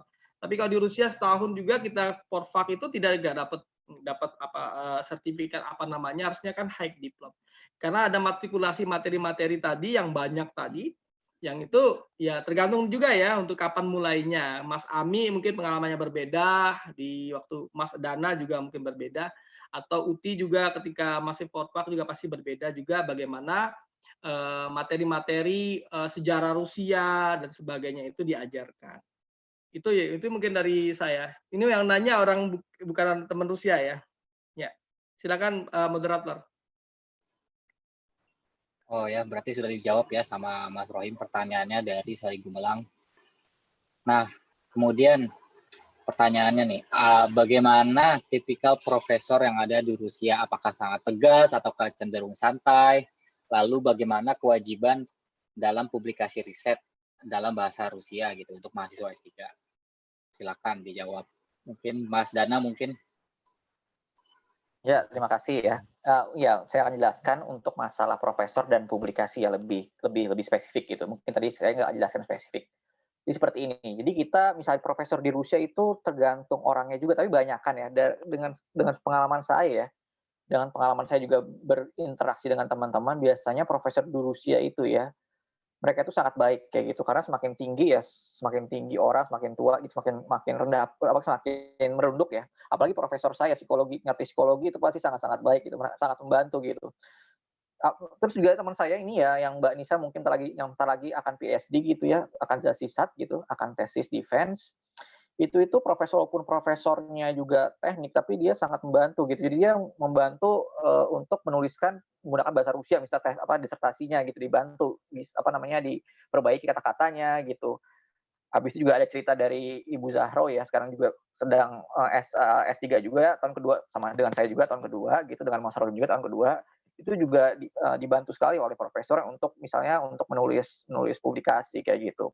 Apalagi misal untuk publikasi bahasa Rusia, yaitu biasanya akan dibantu oleh profesor rata-rata ya. Saya juga mungkin ada special case gitu ya, dapat profesor yang sangat galak gitu ya. Tapi pengalaman saya, mereka ngerti kita orang asing, mereka tuh malah senang kita belajar bahasa Rusia, belajar di Rusia, mereka sangat mengapresiasi gitu. Nah, untuk publikasi apakah bahasa Rusia, bahasa Inggris, tergantung universitasnya juga. Misalnya di kampus saya kan kampus internasional ya, kampus internasional dan kampus termasuk yang top di Rusia gitu.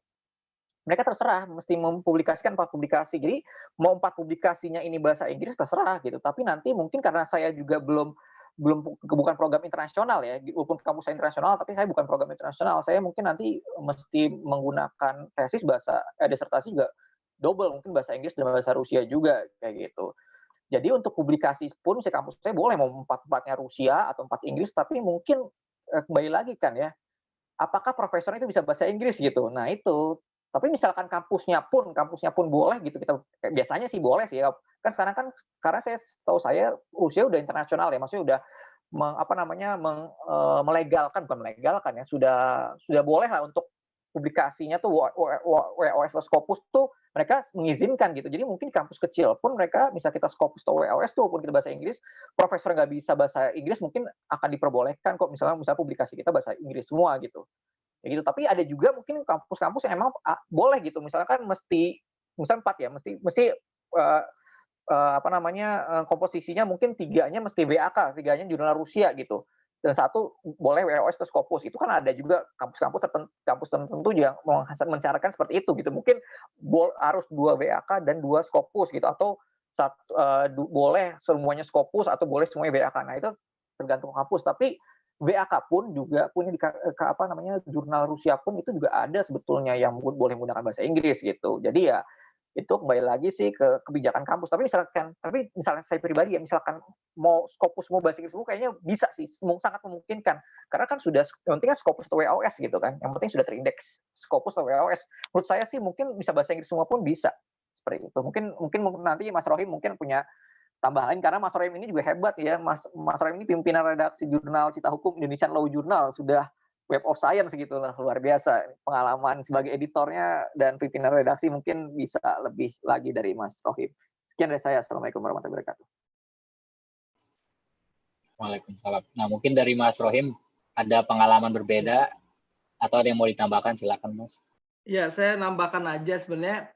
Untungnya kita di Rusia itu sebenarnya bukan karena lebih mudah, tidak.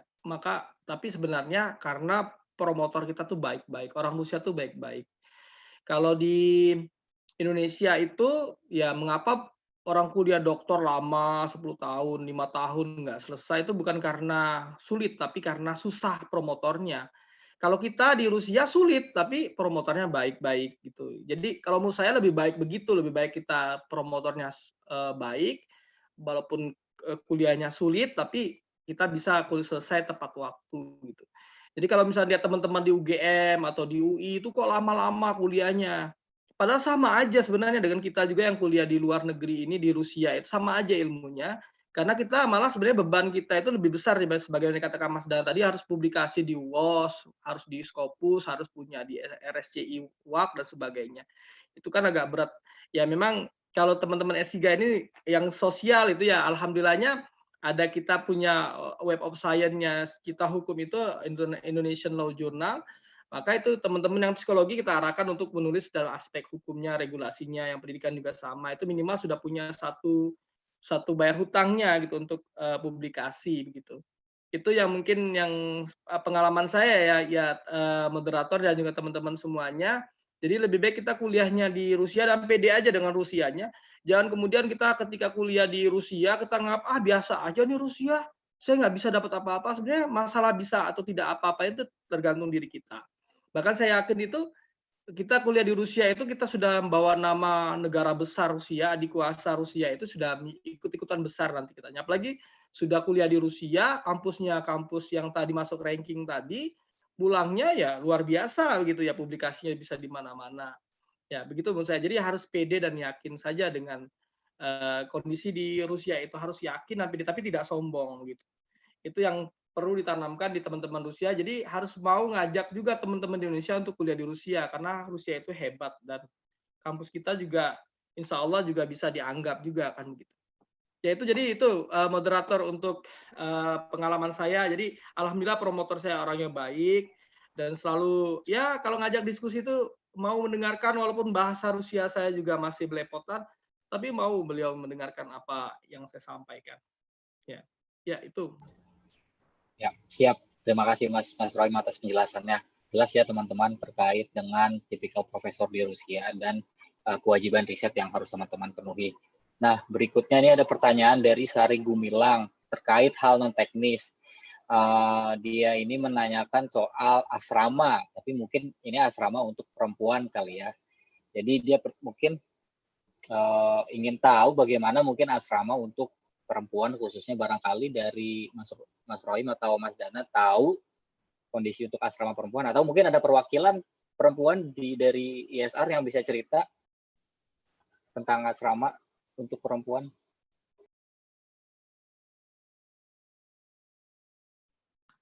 Sebenarnya sama saja kalau di Rusia itu ya Mbak Sari Gumilang ya. Ini saya nanti Mbak Uti bisa menambahkan atau Bu Zahara. Jadi kita di Rusia itu ya beda dari Indonesia ya. Indonesia kan harus perempuan sendiri, laki-laki sendiri. Kalau di tetangga sebelahnya itu perempuan gitu. Ya.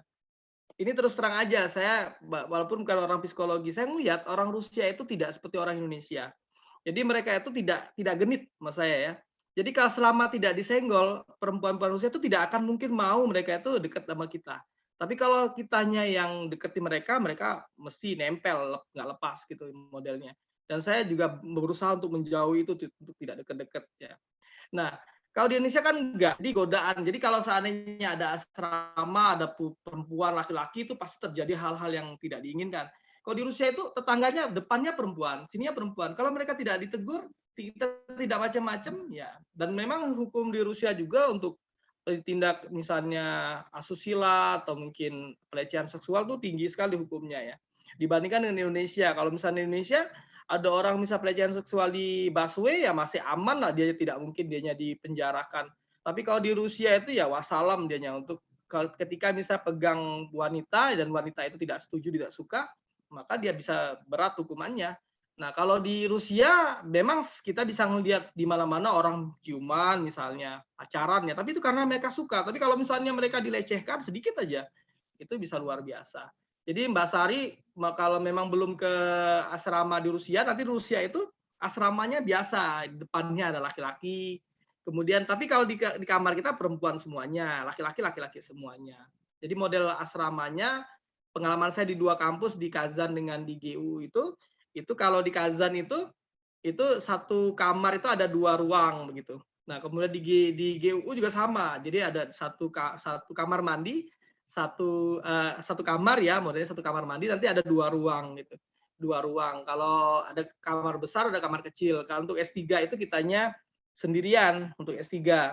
Tapi kalau untuk bahasa masih campur, ada 2, kadang 3.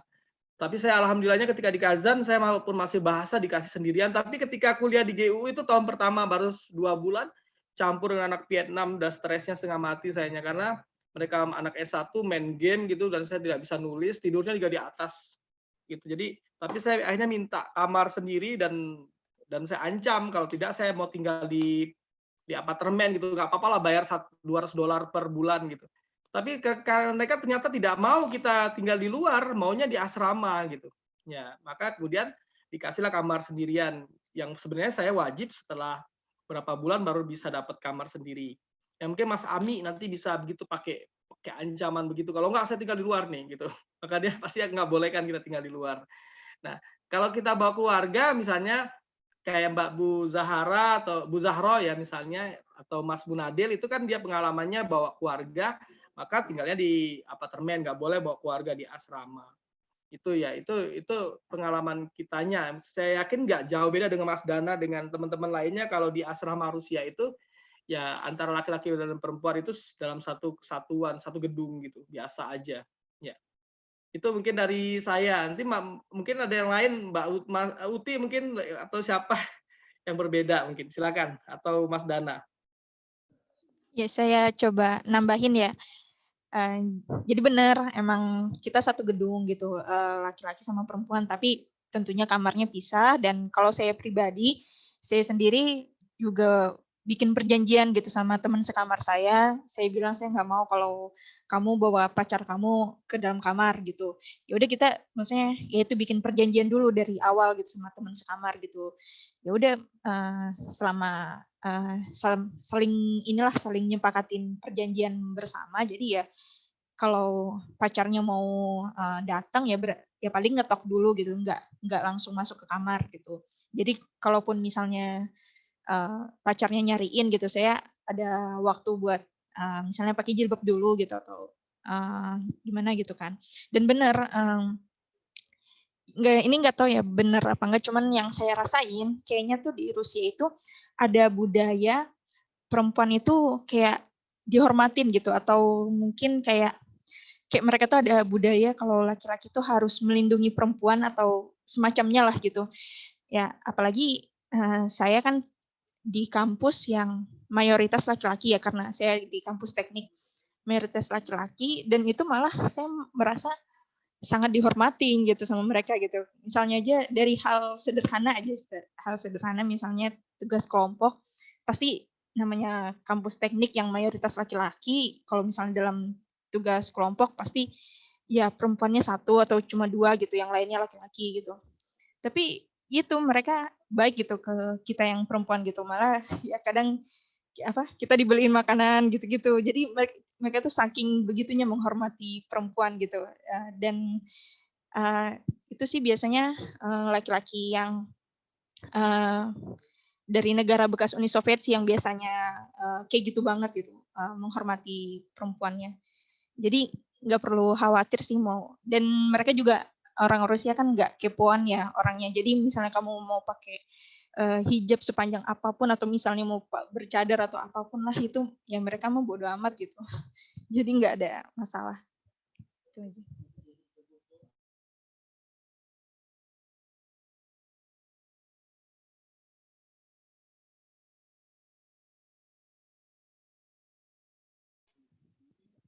Kembali ke Mas Yakin. Ya, terima kasih atas penjelasannya Mas Rohim, Mbak Uti. Mungkin lanjut ke pertanyaan berikutnya. Ini ada dari Ramadhani. Mengacu pada buku panduan beasiswa 2020 dari PKR, itu diwajibkan mengupload surat resmi dari kampus dan profesor yang dituju. Nah, jika tidak, maka tidak dapat mengikuti tahap selanjutnya. Nah, terkait dengan ini, benarkah apabila hanya memiliki surat resmi dari kampus saja bisa mendapatkan beasiswa atau tidak? Jadi baru punya surat resmi dari kampus, jadi belum ada surat dari profesornya. Itu bagaimana kira-kira?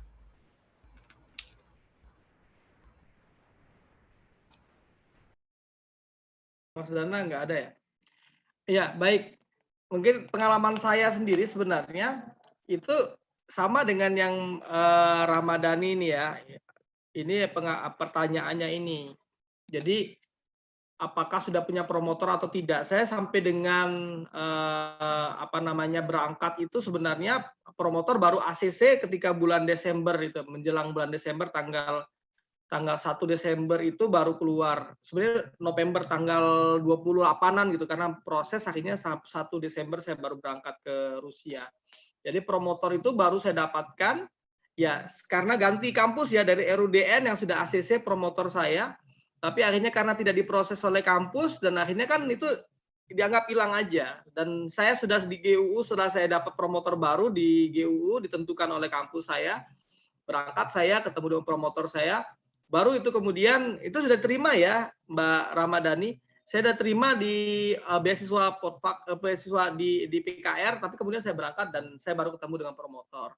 Jadi surat itu yang diajukan ke di PKR itu saya nggak upload, nggak sampai terakhir tuh nggak upload, kecuali saya berangkat dapat dari LOE dari GU itu baru saya upload, setelah itu baru bisa berangkat sayanya.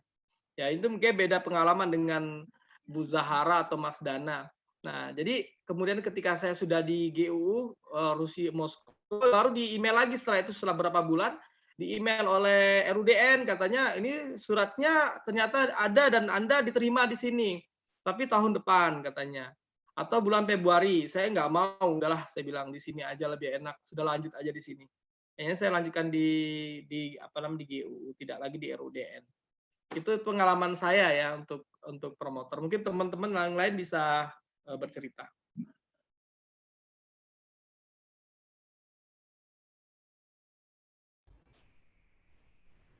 Ya, itu tadi pengalaman dari Mas Rohim. Mungkin dari Mas Dana beda cerita. Ya, terima kasih. Tadi yang nanya Mas atau Mbak ya, atau Ibu, saya nggak tahu ya. Ya mungkin Mas Ramadhani bisa ya, ya Mas ya, benar Ramadhani Mas. Oke. Ya Mas Ramadhani. Jadi gini ya, saya ini off the record aja ya. Ini karena kan saya udah bolak-balik ke PKR gitu ya, bolak-balik ke PKR, S2, S3. Jadi sebetulnya PKR itu punya kuota kan 160 orang kayak gitu. Nah, sebetulnya yang kenapa kenapa PKR mengatakan mesti ada surat invitation letter dan surat dari profesor itu untuk saingan aja gitu. Jadi contohnya gini, misalkan kuota S3 itu hanya 20 orang gitu. Nah, 20 orang itu udah punya surat dari kampus dan surat dari profesor. Pasti kan yang diambil kan yang udah memiliki itu kan. Tapi kenyataannya dengan pengalaman saya di Rusia gitu, itu tuh sulit gitu untuk dapat dari profesor juga. Emang profesor bisa bahasa Inggris gitu. Apalagi banyak yang daftar dari Indonesia kan tidak bisa bahasa Rusia gitu kan. Jadi untuk dapat rekomendasi profesor itu sangat sulit. Jadi off the record.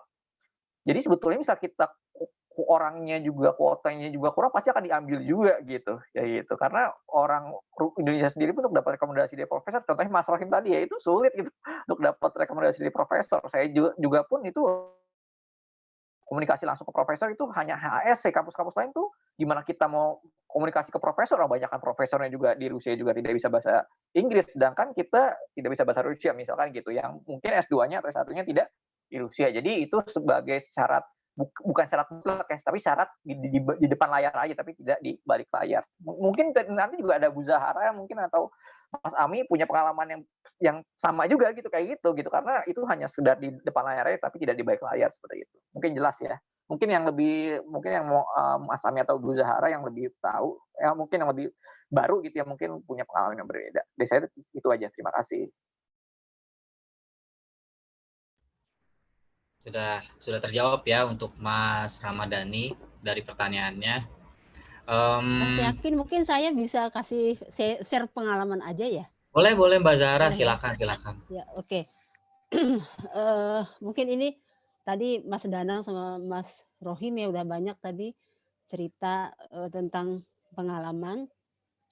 Mungkin saya perkenalkan dulu ya. Saya dari Kazan University, yang potpaknya itu sama dengan Mas Rohim nih. Ada satu lagi Bu Zahro, tapi dia tidak hadir untuk malam ini.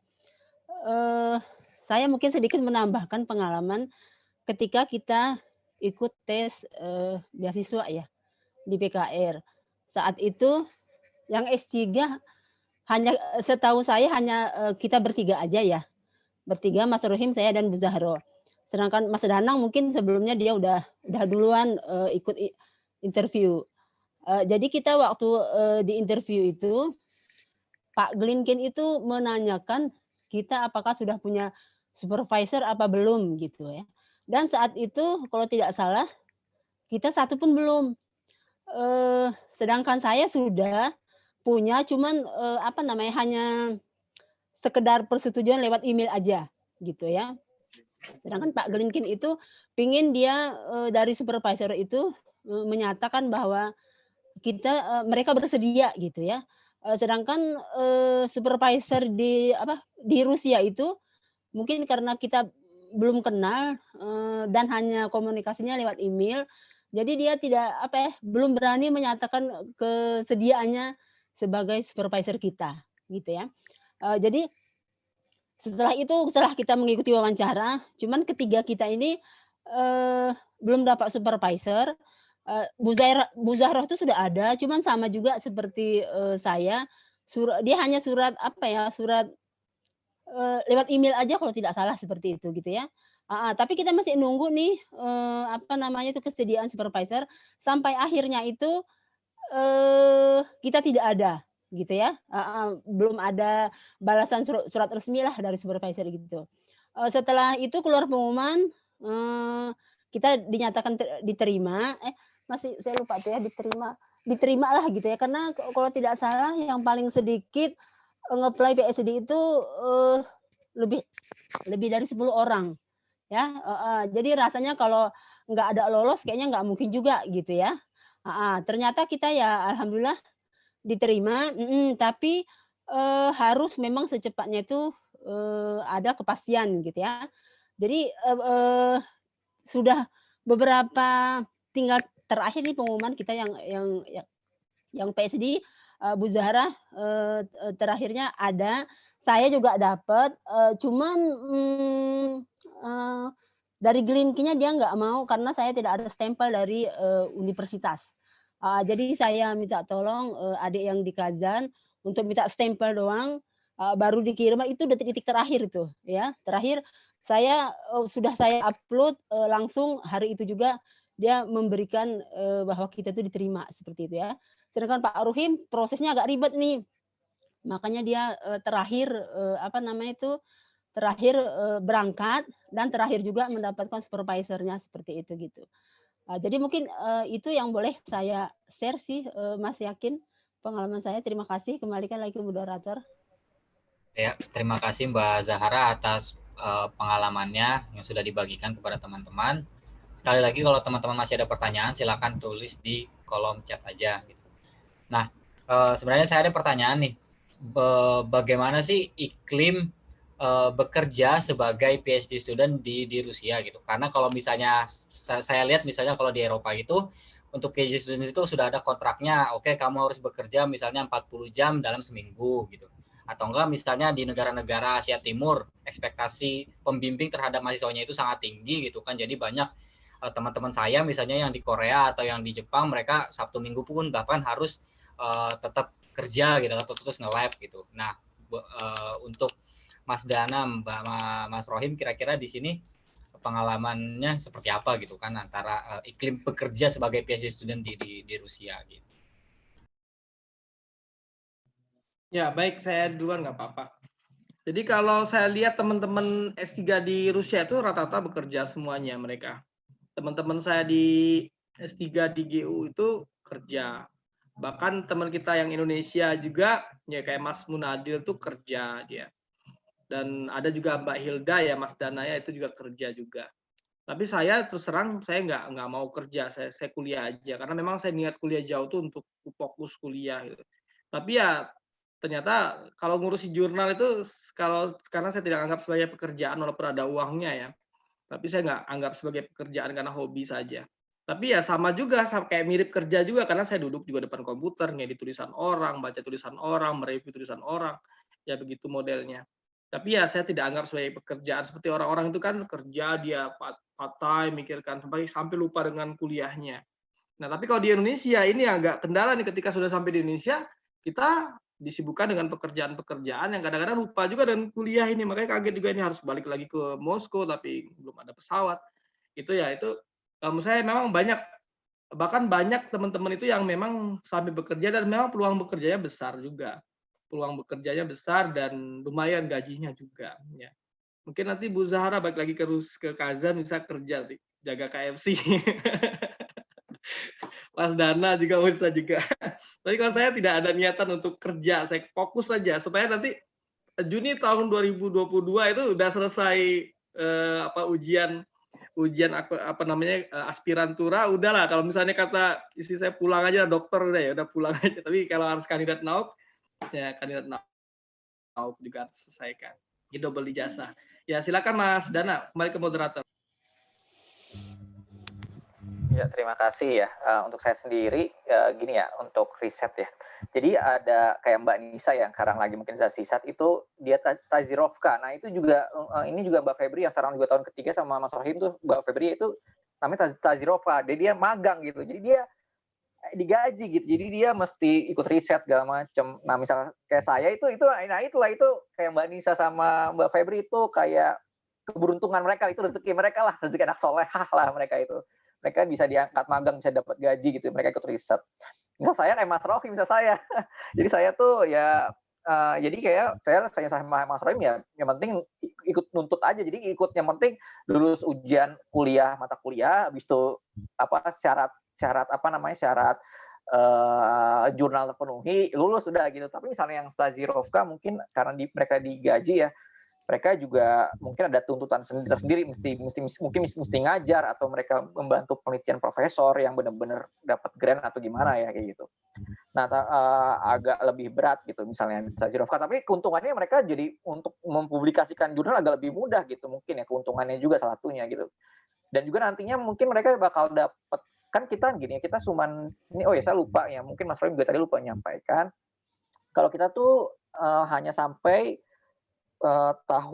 bulan Agustus kan kita harus mesti visa kita 3 tahun ya 3 tahun sampai Agustus. Nah kan masalahnya kita kan nanti kan juga mesti ikut ujian, misalnya kita mau dapat gelar PhD. Nah itu kan PhD kan mesti ngundang dari orang luar kan ya, orang profesor luar gitu, atau enggak profesor dari kampus luar dalam Rusia, atau profesor dari luar negeri misalnya mau dapat PhD kan. Nah itu kan berarti kan agak bisa jadi banyak kan, itu kan mesti extend gitu ya. Nah kita sedangkan visa kita udah misalnya kita bisa nggak ada bulan Agustus belum kelar, belum bisa PhD, berarti kita kan extend. Nah misal Stazirovka bisa cepat extend gitu misalnya karena mereka kerja. Misal kita kan yang tidak ikut magang gitu, nah itu kita agak sulit gitu ya, mungkin kita mesti ke Indonesia lagi ngurus visa baik lagi untuk sidang itu yang untuk dapat gelar PhD gitu sih. Jadi Rusia ini agak ribet juga di situnya gitu lah ya. Makanya saya sama Mas Rofi, makanya karena kita nggak Stazirovka ya nggak mau kerja lah kayak Mas Munadil yang S3 juga mungkin dia bisa ambil kerja gitu. Misal kita benar-benar pingin fokus aja lah, kita benar-benar ngejar publikasi, jadi mungkin tahun ketiga udah bisa ngejar ke lulus aspirannya dan ngejar langsung PhD atau kandidat nauknya gitu. Jadi kita pulang udah dapat 2 ijazah lah kayak gitu. Jadi budaya risetnya seperti itu yang bisa di Rusia. Itu mungkin dari saya. Terima kasih.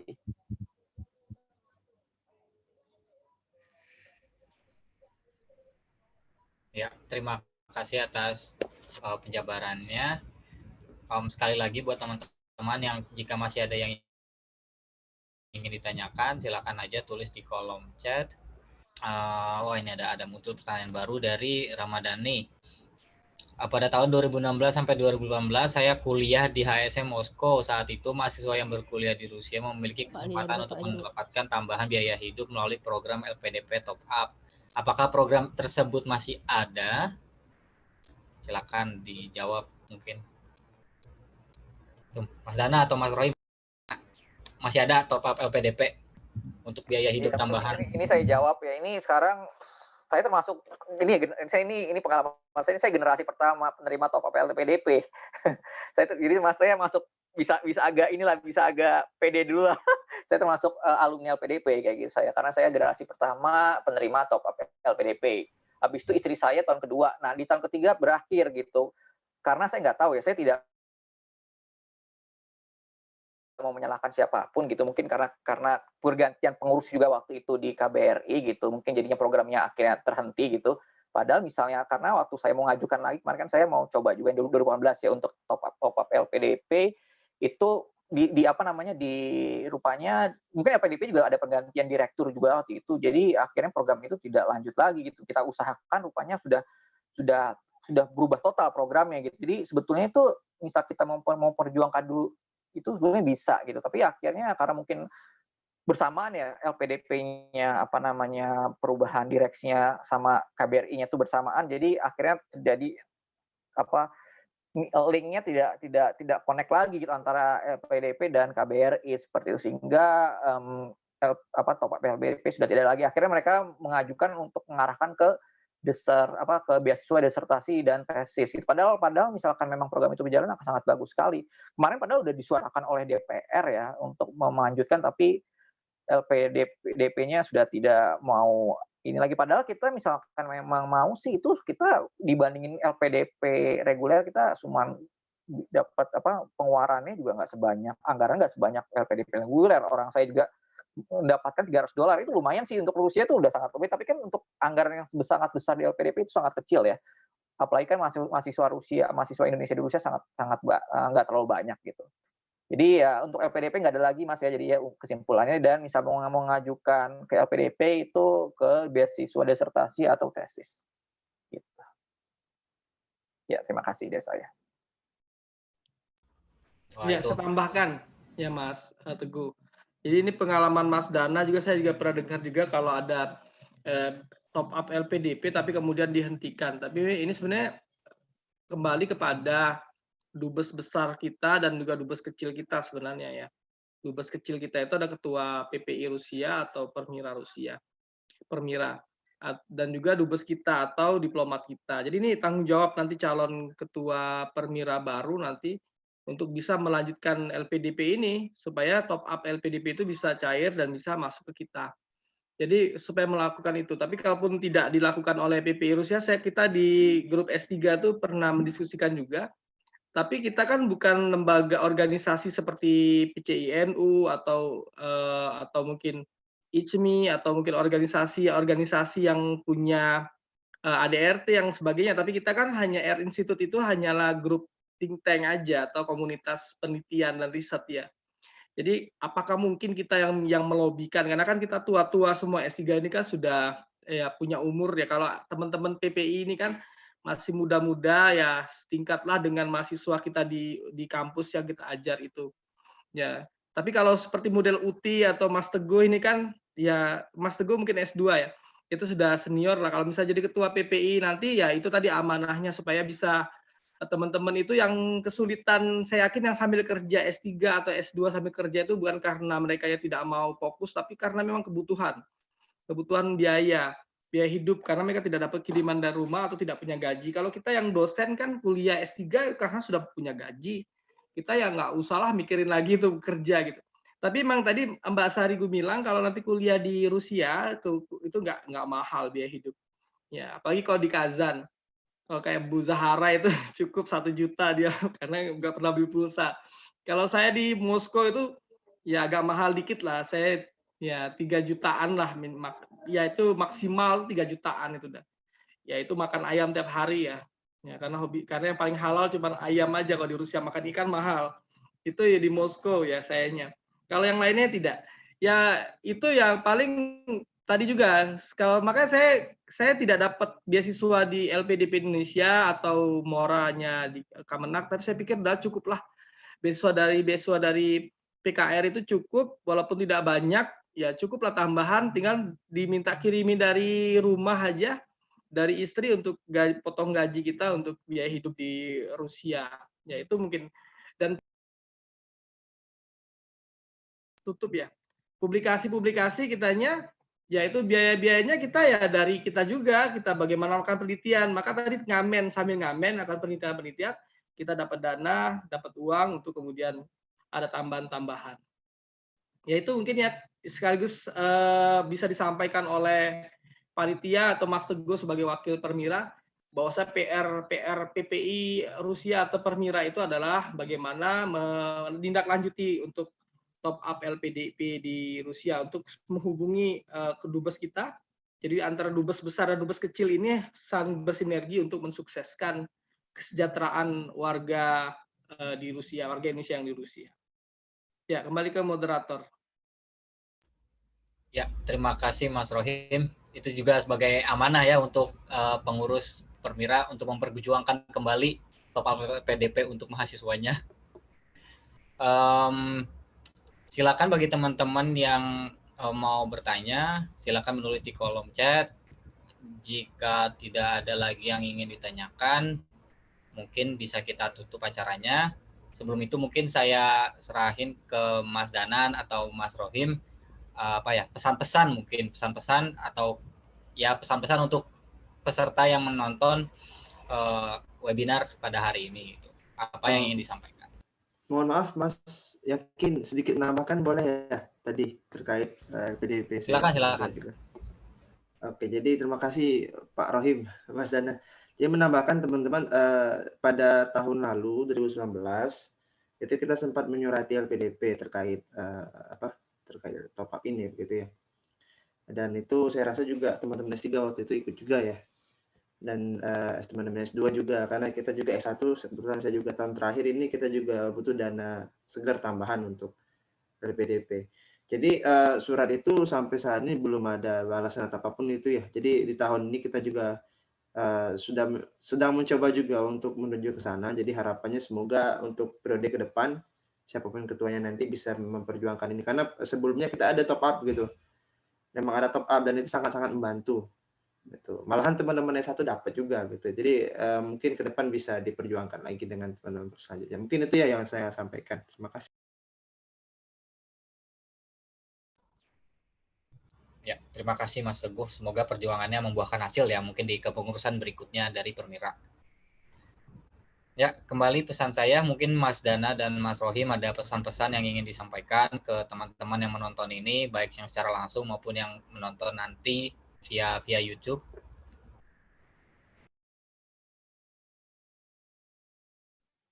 Mas Rohim dulu apa saya? Mas Rohim dulu kali ya. Atau saya dulu. Oke lah, mungkin Mas Rohim mungkin saya dulu mungkin. Ya, jadi teman-teman yang menonton ya, sebetulnya S3 di Rusia tuh jangan berpikir seperti Barat gitu ya, bahwa akan banyak kemudahan, bakal banyak, kita riset akan sangat dibantu oleh rekan mungkin atau profesor gitu. Saya merasa dengan banyak pengalaman sih ya, saya tuh merasakan bahwa memang saya tuh di Rusia benar-benar mesti mandiri sekali gitu ya. Lain misalkan mungkin di Eropa Barat tuh mungkin banyak ada rekan yang bantu segala macam ataupun seperti apa gitu ya. Saya tuh benar-benar di sini tuh mandiri gitu, jadi kayak mungkin beda pengalaman nanti ya teman-teman lain gitu ya. Tapi banyak kan saya dengar seperti itu. Jadi kita tuh kayak anak ayam yang lepas aja gitu. Jadi kita harus berinisiatif, benar-benar menginikan ke profesornya gitu ya. Jadi kita akan mempunyai suatu hal yang unik gitu yang nggak akan kita dapatkan di negara-negara lain seperti itu. Jadi nggak usah takut untuk S3 di Rusia gitu.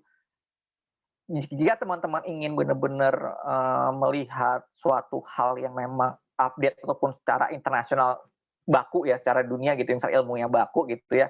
Kan sekarang kan kiblatnya ke lebih barat ya. Ya lebih baik ke Australia aja, Australia, Amerika gitu, ataupun Eropa Barat, lain Inggris lah, untuk misalnya mau benar-benar mendapat ilmu yang benar-benar baku secara internasional gitu. Tapi misalnya mau nyari yang unik, suatu ilmu yang mungkin kita nggak pernah kebayang gitu. Soalnya pengalaman saya pribadi, saya menemukan suatu teori-teori psikologi yang itu tidak ada di Barat gitu.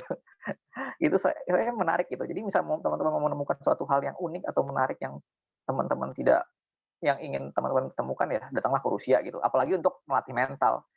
Itu sangat-sangat luar biasa ya dengan tipikal orang Rusia. Saya tidak berbicara mengenai profesor atau akademisinya, tapi lingkungannya ya. Seperti itu. Jadi misalnya teman-teman mau mencari hal yang unik dan pengalaman yang nggak akan didapatkan di negara-negara mainstream, datanglah ke Rusia. Seperti itu. Oh ya, sekian dari saya. Assalamualaikum warahmatullahi wabarakatuh. Ya, tambahan dari saya sebagai penutup closing statement. Jadi untuk teman-teman yang menonton YouTube ini nantinya, ya intinya kuliah doktor di Rusia itu adalah suatu hal yang sebenarnya luar biasa kita ya, dan bisa membanggakan karena Rusia itu adalah sebuah negara yang unik. Kalau seperti saya kajiannya adalah kajian hukum tata negara, maka ada hal yang tidak didapatkan di manapun. Bahkan selama saya di Rusia itu banyak hal, kalau misalnya teman-teman searching nama saya Nurrohim Yunus Rusia, maka itu muncul tuh tulisan-tulisan saya berkenaan dengan Rusia gitu ya. Karena banyak sekali ide-ide yang bisa kita bahas ya di Rusia ini. Termasuk juga Rusia itu kan negara adik kuasa ya, bisa membanggakan. Bahasanya pun termasuk bahasa dunia. Kalau teman-teman baca jurnal yang saya pegang, Jurnal Cipta Hukum Indonesian Law Journal itu kita masukkan bahasa Rusia dalam kategori yang diterima dalam jurnal itu karena memang bahasa selain bahasa Inggris dan juga bahasa Perancis, Spanyol, Arab, Cina juga ada bahasa Rusia yang dituturkan oleh hampir berapa juta orang ya, termasuk wilayah-wilayah bekas Soviet itu. Nah, itu jadi kita jangan pernah merasa minder. Juga termasuk juga dalam hal kaitan dengan isu-isu komunis ya. Itu sebenarnya kan kita sebagai sebagai mahasiswa di Rusia, itu tugas kita untuk menjelaskan kepada orang-orang Indonesia bahwa komunisme itu tidak laku di Rusia sebagai nenek moyangnya. Maka kemudian di organisasi ICMI sendiri Rusia itu selalu melakukan diskusi berkaitan dengan Islam di Rusia, karena di Rusia itu umat Islamnya selalu bertambah, dan bahkan nomor 2 setelah agama Ortodok ya, Kristen Ortodok, baru orang Islam, dan kemudian baru Buddha, kan begitu. Jadi tidak banyak ditakutkan. Termasuk teman-teman yang masih di Indonesia, yang masih di Indonesia yang akan ke Rusia juga, sebagaimana dikatakan oleh Uti tadi, ya wanita di Rusia itu sangat dihargai dan dijaga ya.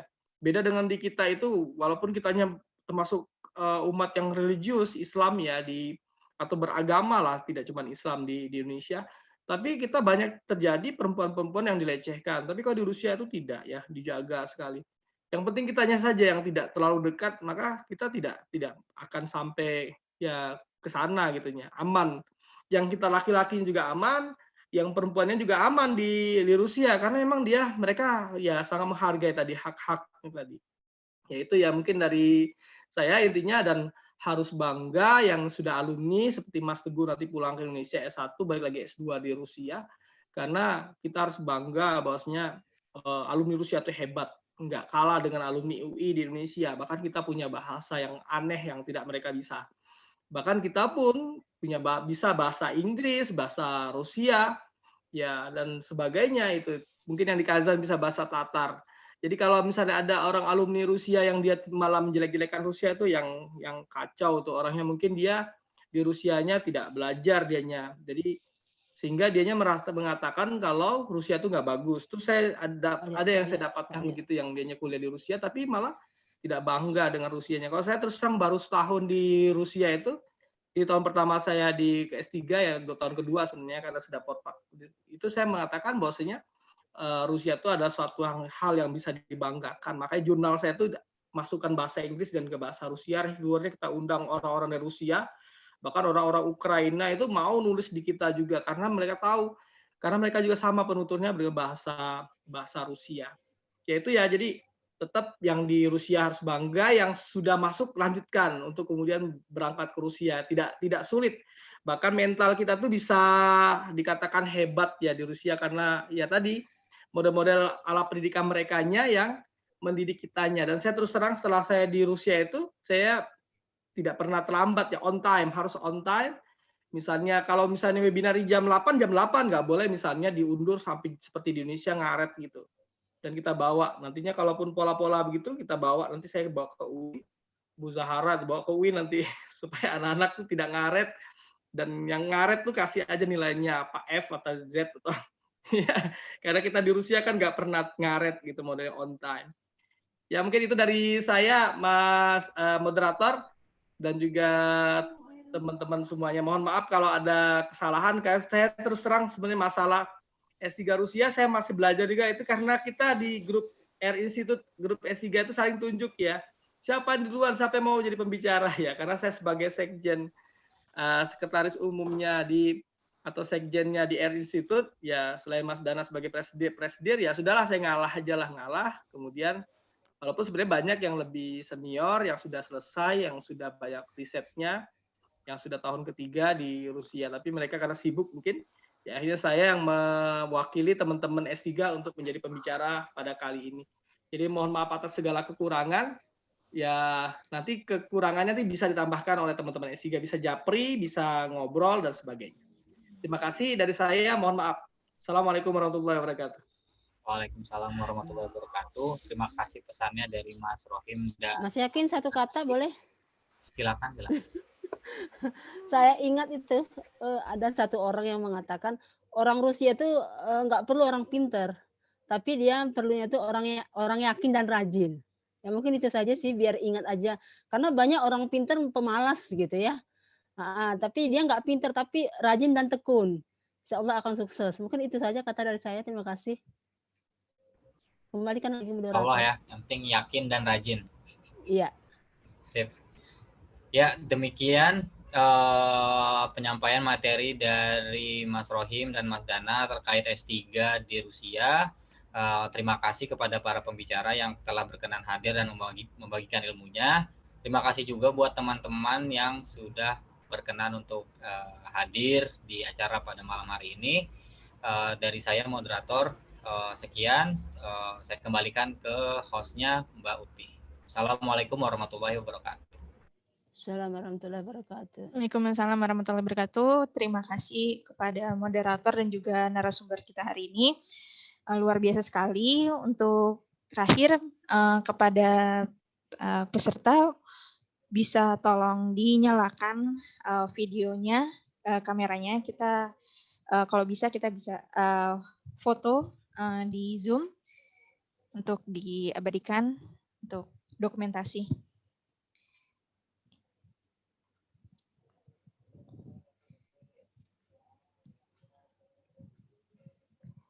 Oke, sudah beberapa. Oke, sudah. Untuk mempersingkat waktu, saya mulai mengambil foto sekarang ya.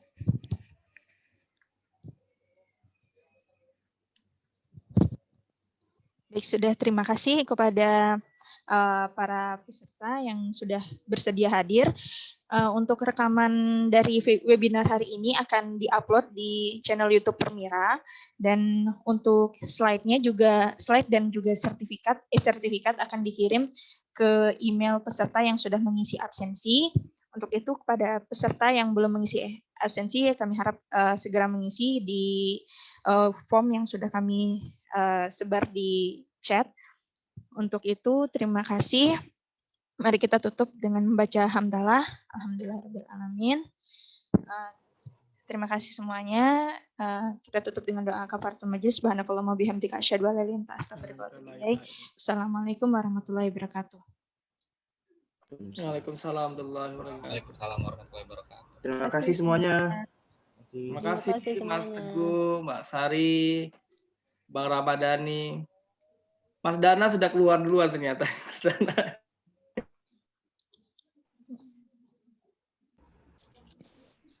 Saya end kan ya.